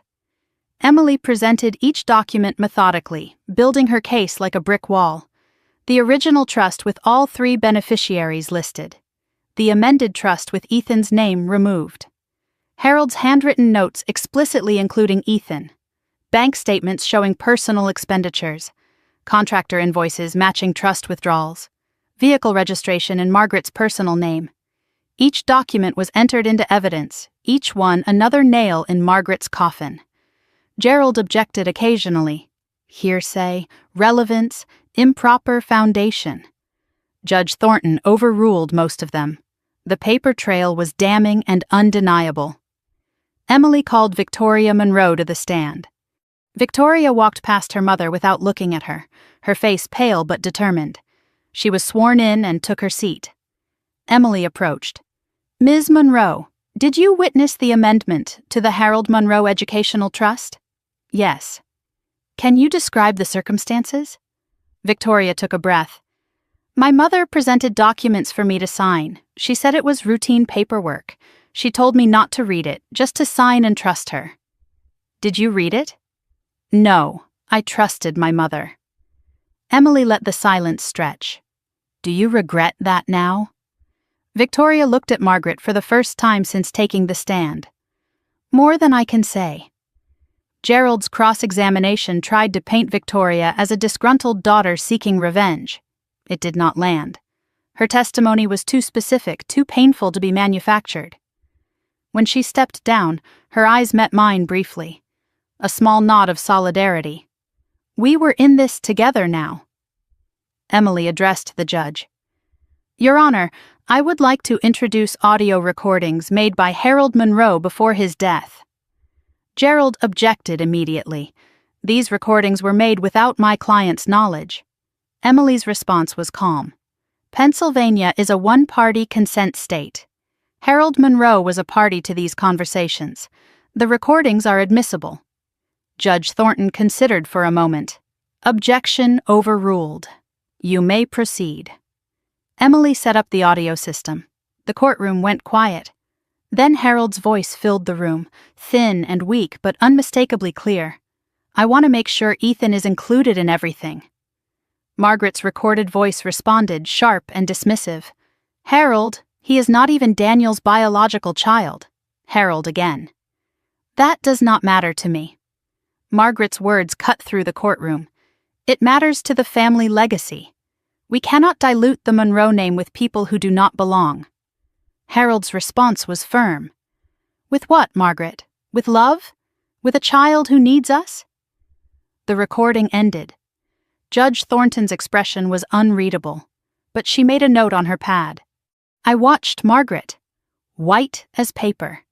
Gerald was scribbling furiously. Emily spoke again.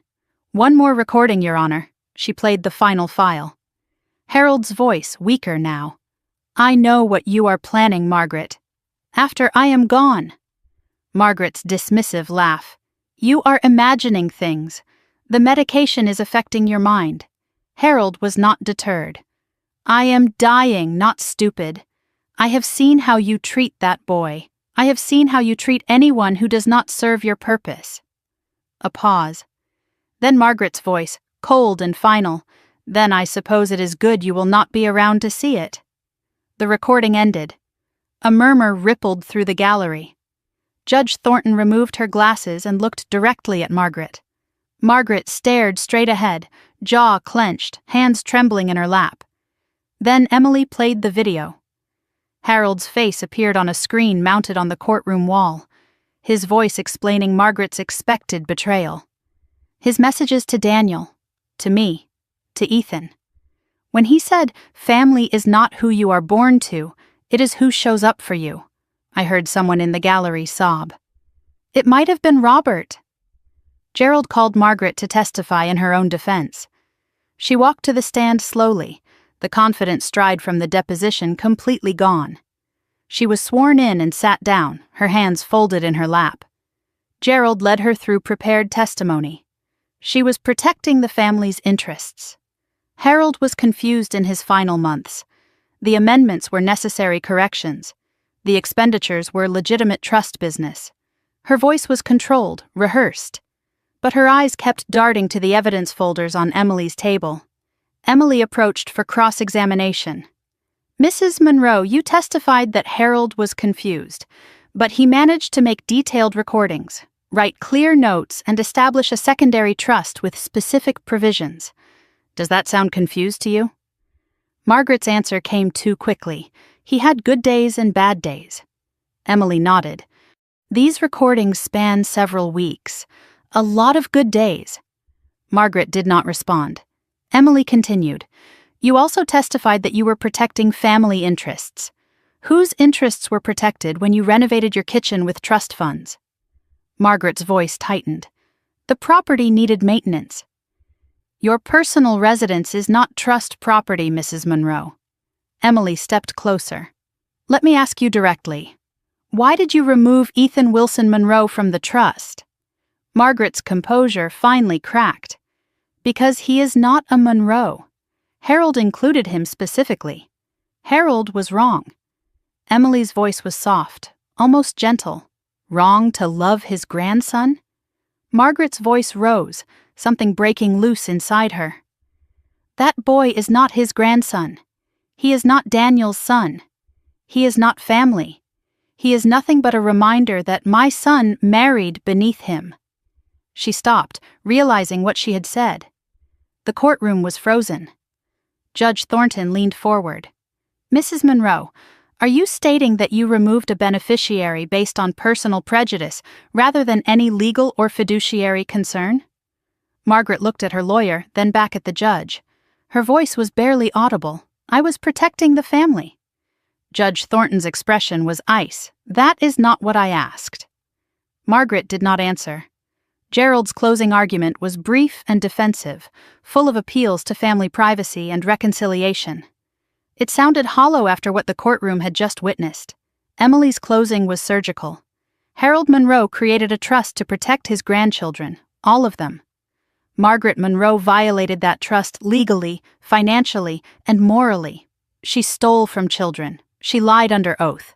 And when pressed, she revealed that her actions were driven not by fiduciary concern, but by prejudice against an 8-year-old boy who had done nothing wrong except exist. Emily paused. The evidence is clear. The remedy is straightforward. Remove her as trustee, restore the stolen funds, and send a message that this court will not tolerate the abuse of power over children. Judge Thornton took several minutes to review her notes. The silence was agonizing. Finally, she spoke. I have reviewed the evidence carefully. The recordings, the documents, the testimony all point to a clear pattern of breach of fiduciary duty. She looked directly at Margaret. Mrs. Monroe, you were entrusted with your late father-in-law's legacy. You used that position to exclude a child from his rightful inheritance based on personal bias. You spent trust funds on personal luxuries. You concealed your actions from those entitled to know. And in this courtroom today, you revealed that your motivations had nothing to do with protecting anyone except yourself. Judge Thornton continued. I am ordering the following. Margaret Monroe is immediately removed as trustee of the Harold Monroe Educational Trust. All funds improperly withdrawn, totaling $447,582, are to be repaid to the trust with interest. Additional penalties of $50,000 for breach of fiduciary duty. Legal fees and court costs to be borne by the defendant. And this matter is being referred to the District Attorney's Office for potential criminal fraud charges. She closed her folder. Court is adjourned. The gavel fell. The courtroom erupted in murmurs. Gerald was speaking urgently to Margaret, but she was not listening. She was staring at the table, motionless, defeated. Victoria walked past her mother toward the exit without a word, without a glance. Robert followed, stopping briefly to look at the woman he had been married to for 41 years. He shook his head slowly, then walked out. Daniel found me and wrapped his arms around me. It is over, he whispered. I held him tight. Not yet, but the hard part is done. Emily approached us. The repayment order is enforceable immediately. She will have to liquidate assets. Probably the house. I nodded. And the criminal referral? That is out of our hands now. But based on today, I would not want to be her. As we left the courtroom, I passed Margaret. For a moment, our eyes met. I expected to see hatred, defiance, the old Margaret who had controlled everyone around her for decades. Instead, I saw something I had not expected. Emptiness. Margaret Monroe, the woman who had commanded rooms and destroyed anyone who crossed her, had finally run out of moves. I did not gloat. I did not say anything. I just walked past her, into the sunlight, toward home, toward Ethan. The trial was over, but the healing had just begun. Late May arrived with the world turning green again. 2 months had passed since the trial, 2 months since Judge Thornton's gavel fell, and Margaret Monroe's empire crumbled. I stood at my kitchen window watching Ethan play in the backyard, chasing fireflies in the early evening light. He was laughing, really laughing, the kind of laughter that comes from somewhere deep and unguarded. The bruise on his face had been gone for months, but more importantly, so was the flinch. So was the careful way he used to move through the world, always bracing for the next blow. Daniel came into the kitchen with his phone, showing me a real estate listing. Margaret's house, the colonial with white columns, the perfectly maintained landscaping, the kitchen she had renovated with stolen money. It was for sale, listed at $650,000. She has to sell it, Daniel said, to pay the restitution. I looked at the photos. The gleaming kitchen, the formal dining room where Ethan had been slapped, the hallway lined with photographs that had never included my son. There is a word for this, I thought. Karma. But I did not feel triumphant. I just felt tired. Emily Carter's final accounting had arrived the previous week. The numbers were staggering. Total restitution ordered, $447,000 plus interest. Penalty for breach of fiduciary duty, $50,000. Legal fees, $38,000. Total Margaret owed, approximately $540,000. The house sale would cover most of it. Whatever was left, she would be paying for years. Ethan's trust fund was being restored, managed now by an independent trustee just as Harold had intended. His legacy finally protected. The Monroe family had reorganized itself around the crater Margaret left behind. Victoria called me weekly now, not as a sister-in-law but as something closer to a friend. We did not talk about Margaret much. We talked about our kids, our lives, the futures we were building. Robert had filed for divorce, and it would be finalized by fall. He was still in Maryland with his sister, rebuilding a life he should have started decades ago. "First peace I have had in 40 years, he had texted me. I believed him. The extended family had split into camps. Some believed Margaret had been wronged, that I had destroyed the family for money and revenge. They stopped calling, stopped coming to events. I did not miss them. Others reached out quietly with apologies for not seeing what was happening, for staying silent when they should have spoken up. We should have known, one aunt said. We should have helped. I accepted the apologies but did not forget. When it mattered, they had chosen comfort over courage. That told me everything about who they really were. Victoria was rebuilding too. The second mortgage Margaret had forged was being contested in court, with criminal fraud charges pending. Victoria's marriage to Richard was strained but surviving. He did not know, Victoria had told me. But he should have asked. We both should have. Emma, now 11, had started asking questions about why she did not see Grandma Margaret anymore. Victoria answered honestly but appropriately for her age. Grandma made some bad choices. She hurt people. And sometimes when people hurt you, you have to stay away from them. I admired how Victoria handled it. No demonizing, no excuses, just truth. Daniel had started therapy 2 weeks after the trial. Every Tuesday at 4 o'clock, he drove to Dr. Sarah Chen's office in downtown Harrisburg. At first, he was resistant. I am fine. I do not need to talk about my feelings. But now he came home from sessions quieter, softer, more present. He was learning words for things he had felt his whole life. Enmeshment, emotional manipulation, conditional love. The vocabulary of survival in a family that had taught him silence was safety. One night, he sat on the edge of our bed with his head in his hands. I keep thinking about all the years I let it happen, all the times I could have said something. I sat beside him. You were surviving. That is what children of controlling parents learn to do. But I am not a child anymore. I have not been for 20 years. And I still could not stand up to her.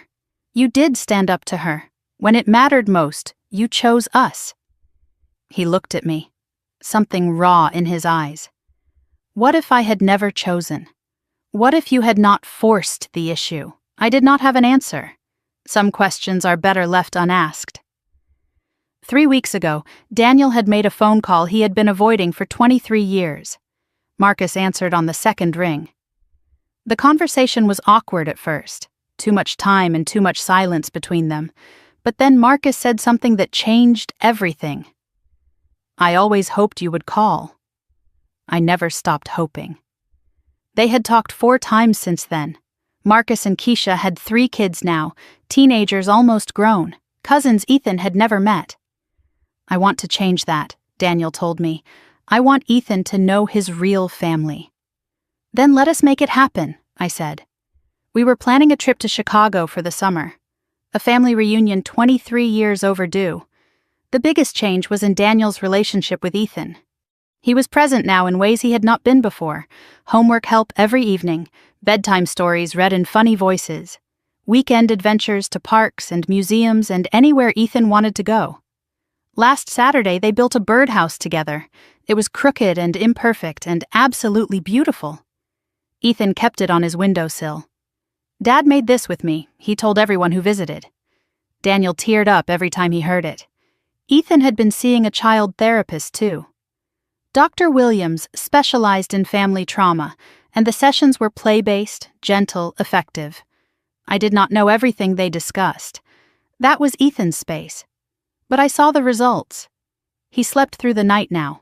No more nightmares about being pushed, about falling, about voices telling him he did not belong. He was louder than he used to be. He took up space, stated opinions, disagreed openly. Last week he argued with me about bedtime for 15 minutes. I let him win.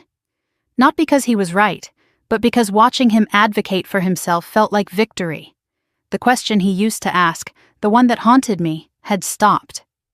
Am I real family? One evening, I realized I could not remember the last time he had said it.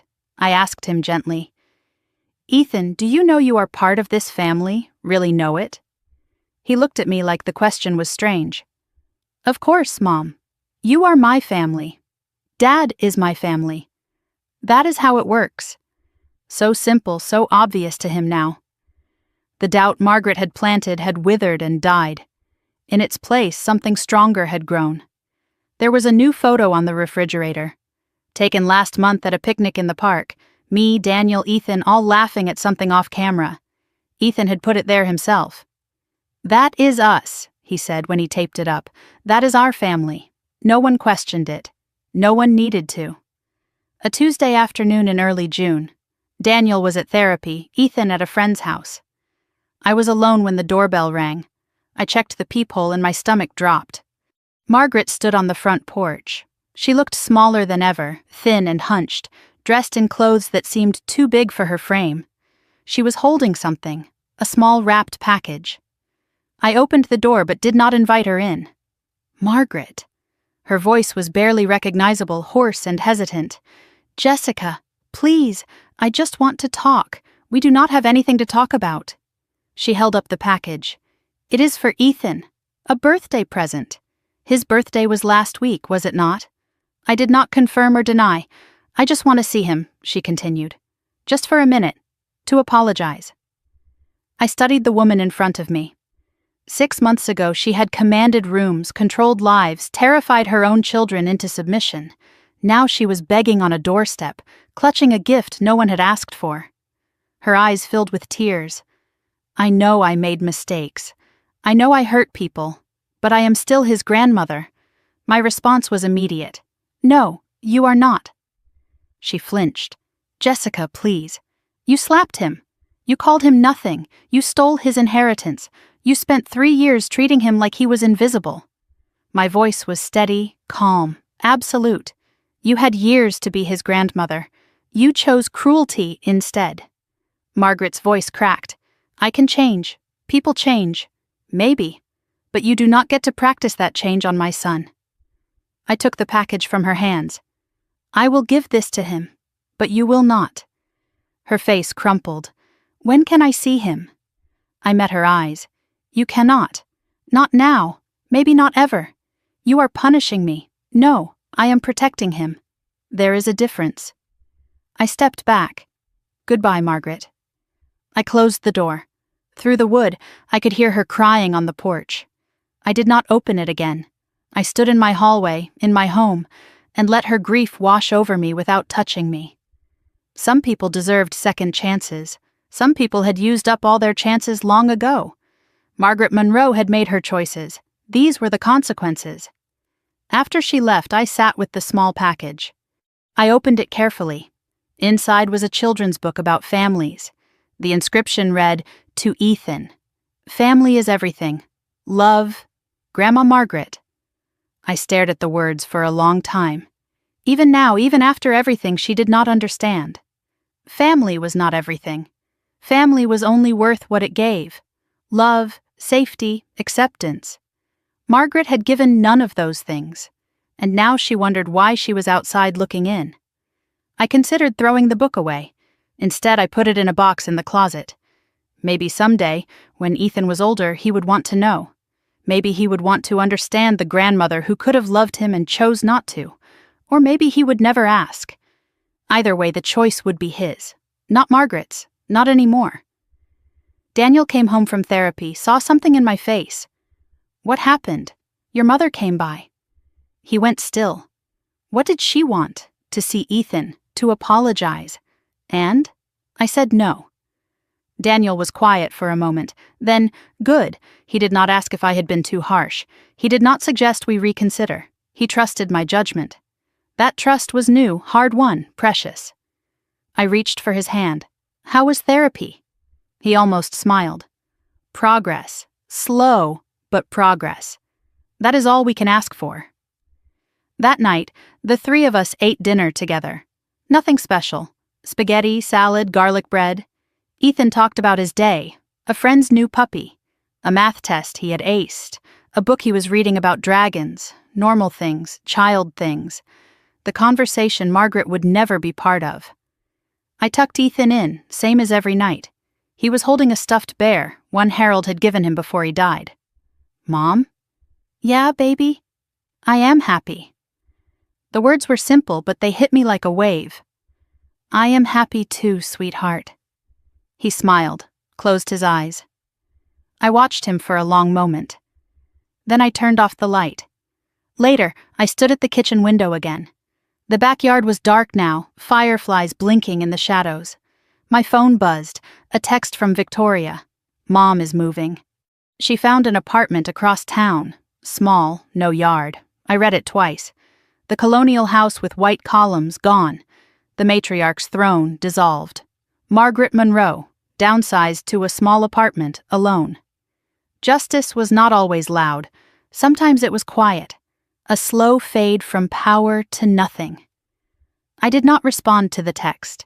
I just stood in my kitchen, in my home, with my family asleep upstairs. And for the first time in a very long time, I felt completely at peace. Thanksgiving morning, 1 year to the day since everything changed. I woke to the smell of coffee and the sound of laughter drifting up from downstairs.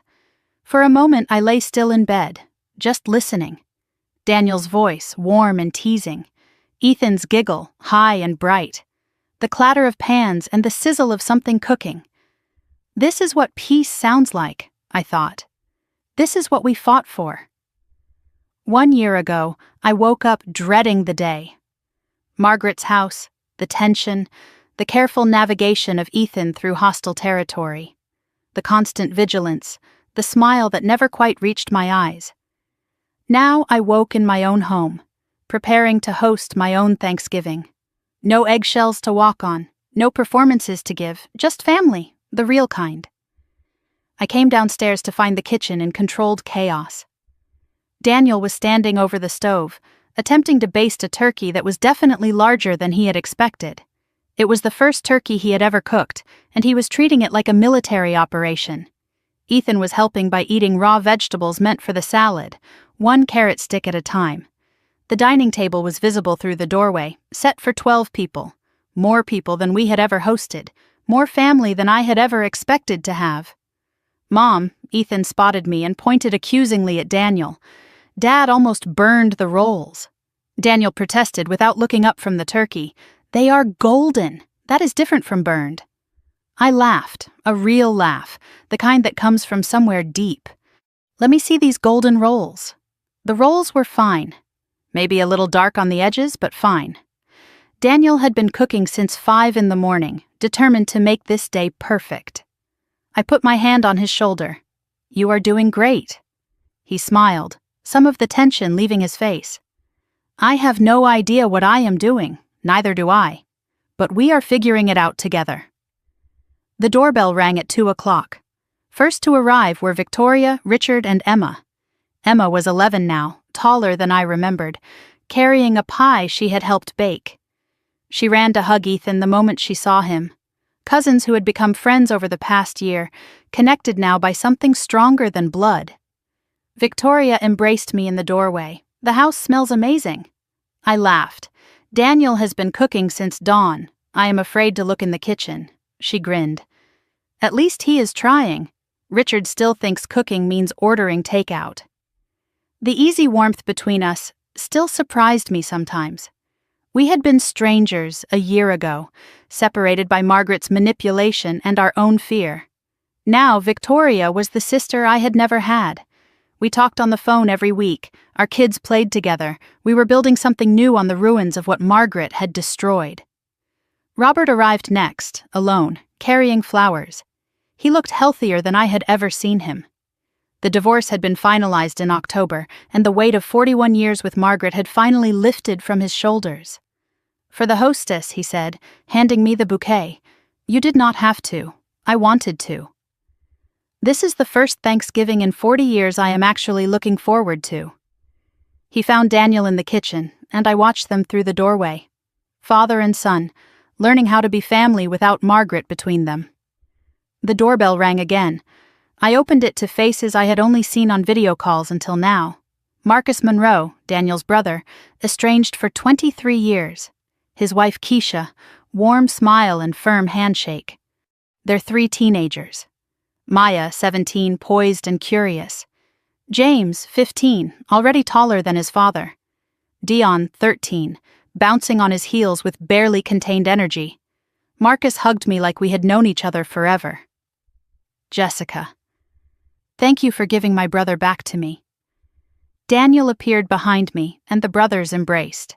It was not the first time they had hugged since reconnecting. They had visited twice over the summer, calls every week, years of silence finally broken. But it still made my eyes sting to watch them. 23 years of separation ended because someone finally stood up to Margaret. Ethan hung back, suddenly shy.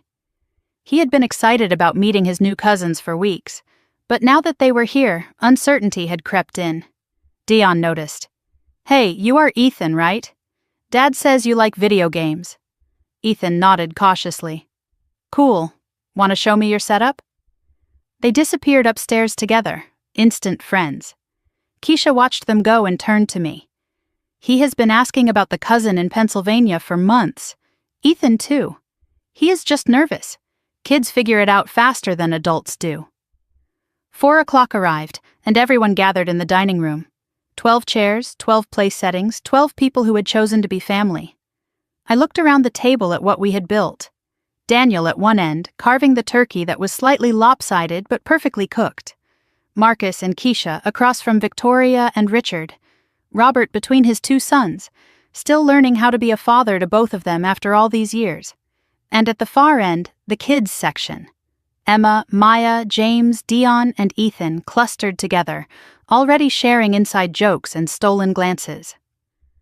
1 year ago, Ethan sat alone at a separate table in Margaret's house. Excluded, invisible, unwanted. Now he was surrounded by cousins who wanted him there, cousins who had traveled from Chicago just to meet him. Cousins who were already planning summer visits and video game tournaments and all the things family was supposed to share. Before anyone took a bite, Daniel stood. I want to say something. If that is okay. The table quieted. Daniel looked around at all of us. His brother, his father, his son, his wife. His voice was thick with emotion. A year ago, I almost lost all of you, because I was too afraid to do the right thing. He paused, swallowing hard. I am grateful for second chances, and for the people at this table who gave me one. He raised his glass. To family, the real kind. To family, everyone echoed. Ethan raised his apple juice, solemn and proud. Glasses clinked, and the meal began. I noticed there was no 13th chair. No place set for Margaret, no elephant in the room. Her absence was not felt as loss. It was felt as peace. I knew where she was. That small apartment across town, alone, probably eating takeout, probably still convinced she was the victim in all of this. For a moment, I felt something. Not pity, not satisfaction, just acknowledgement. Margaret had made her choices. These were the consequences. And this table, full of laughter and food and love, was the result of different choices. Better ones. Over dinner, stories flowed like wine. Marcus told tales of Daniel as a kid, the time he tried to build a treehouse and got stuck in it for 3 hours. Victoria revealed that Margaret once made her re-iron her prom dress 3 times because the creases were not perfect enough. Robert shared something he had never told anyone. Harold used to sneak me cigars on the back porch. Margaret hated them. That is why we did it. The laughter came easy, but so did the harder truths. We were not pretending the past had not happened. We were building something new on top of its rubble. Keisha leaned over to me during dessert. You know, when Marcus told me everything that happened, I expected to come here and find a war zone. And instead I found a family that figured out what mattered. She gestured toward the kids' end of the table, where Ethan was demonstrating something on his phone while Dion watched, fascinated. Look at them. They do not even know they were supposed to be strangers. I watched my son, confident and laughing and belonging. That is the whole point, I said. They were never supposed to be strangers. Someone just made them think they were. After dinner, I found Daniel and Marcus on the back porch. They were standing side by side, looking out at the darkening yard, not talking. But the silence was not awkward. It was comfortable. The silence of people who have finally found their way back to each other. I hung back, not wanting to intrude. Marcus's voice carried in the evening air. I missed you, man. All those years. Daniel's response was quiet. I should have called sooner. You called when you could. That is what matters. Daniel paused. Grandpa would have loved this. All of us together. Marcus nodded. He is here, in every choice we are making to be different. I slipped back inside, leaving them to their moment. Some healing happened in public. Some happened in the quiet. Later that night, after the guests had gone home and the dishes were done, I tucked Ethan into bed. He was exhausted from a day of running around with his new cousins, but his eyes were bright, his mind still buzzing. Mom? Yeah, baby? What does family mean? I sat on the edge of his bed, taking a moment to find the right words. 1 year ago, he had asked me if he was real family. The doubt in his voice had nearly broken me. Now he was asking something different. Not whether he belonged, but what belonging meant. Family, I said slowly, is who shows up for you. Not because they have to, because they choose to. Ethan considered this. Like how Uncle Marcus came all the way from Chicago, exactly like that? And how Dad learned to make turkey even though it was kind of ugly? I laughed. Yes. Especially that. Ethan was quiet for a moment. And family is who you protect, right? Even when it is hard. My heart swelled. Where did you learn that? He shrugged like it was obvious. From you. I pulled him into a hug and held him tight. That is right, baby. Family is who you protect, even when it is hard. Especially when it is hard. He hugged me back, then yawned. Mom, I am happy. The words were simple, but they hit me like a wave. I am happy too, sweetheart. Me too. He smiled and closed his eyes. I watched him for a long moment. This boy who had once doubted he belonged anywhere, now certain of his place in the world. Then I turned off the light. The house was quiet. Daniel had gone to bed, and I sat alone at the kitchen table with a cup of tea cooling in my hands. I thought about the year that had just passed, The slap, the courtroom, the evidence, the trial. Margaret's face when the gavel fell. The door closing on a woman who chose control over love. I thought about what I had almost lost. My son's confidence, my husband's presence, my own peace. And I thought about what I had gained instead. Victoria's friendship, Robert's courage, Marcus's return. A table full of people who had chosen each other. On the refrigerator, Ethan's photo of our family still hung in its place of honor. Below it, tucked into the frame, was a small picture I had added last month. Harold Monroe holding a young Daniel on his lap, both of them laughing at something off-camera. "Family is not who you are born to," Harold's voice echoed in my memory. "It is who shows up for you." He had shown up, even after death, even through recordings and letters and a secret trust. He had shown up because love was more important than blood. That was his real legacy. Not money, not property. Just the simple truth that children deserve protection. All children, regardless of where they came from. I finished my tea and washed the cup. I turned off the kitchen light and paused at the bottom of the stairs. Upstairs, my son slept safely. Down the hall, my husband dreamed of tree houses and brothers and second chances. This was what I had fought for. This was what I had won. Not revenge, though justice had been served. Not money, though restitution had been made. Just this. A home where my child knew he belonged. That was everything. That was enough. The next morning, I woke to leftover turkey sandwiches and a quiet house. Daniel brought me coffee in bed, something he had started doing on weekend mornings. "Sleep okay?" "Best sleep I have had in years." He sat beside me. Same. Through the window, the November sun was bright. A new day, a new year ahead. Whatever came next, we would face it together. Holidays are different now. Smaller in some ways. The guest list is shorter than it used to be. But bigger in all the ways that matter. Every person present actually wants to be there. We are building new traditions. Crooked turkeys and too loud kids and imperfect, beautiful chaos. Ethan does not flinch anymore. He takes up space. He laughs without checking the room first. So do I.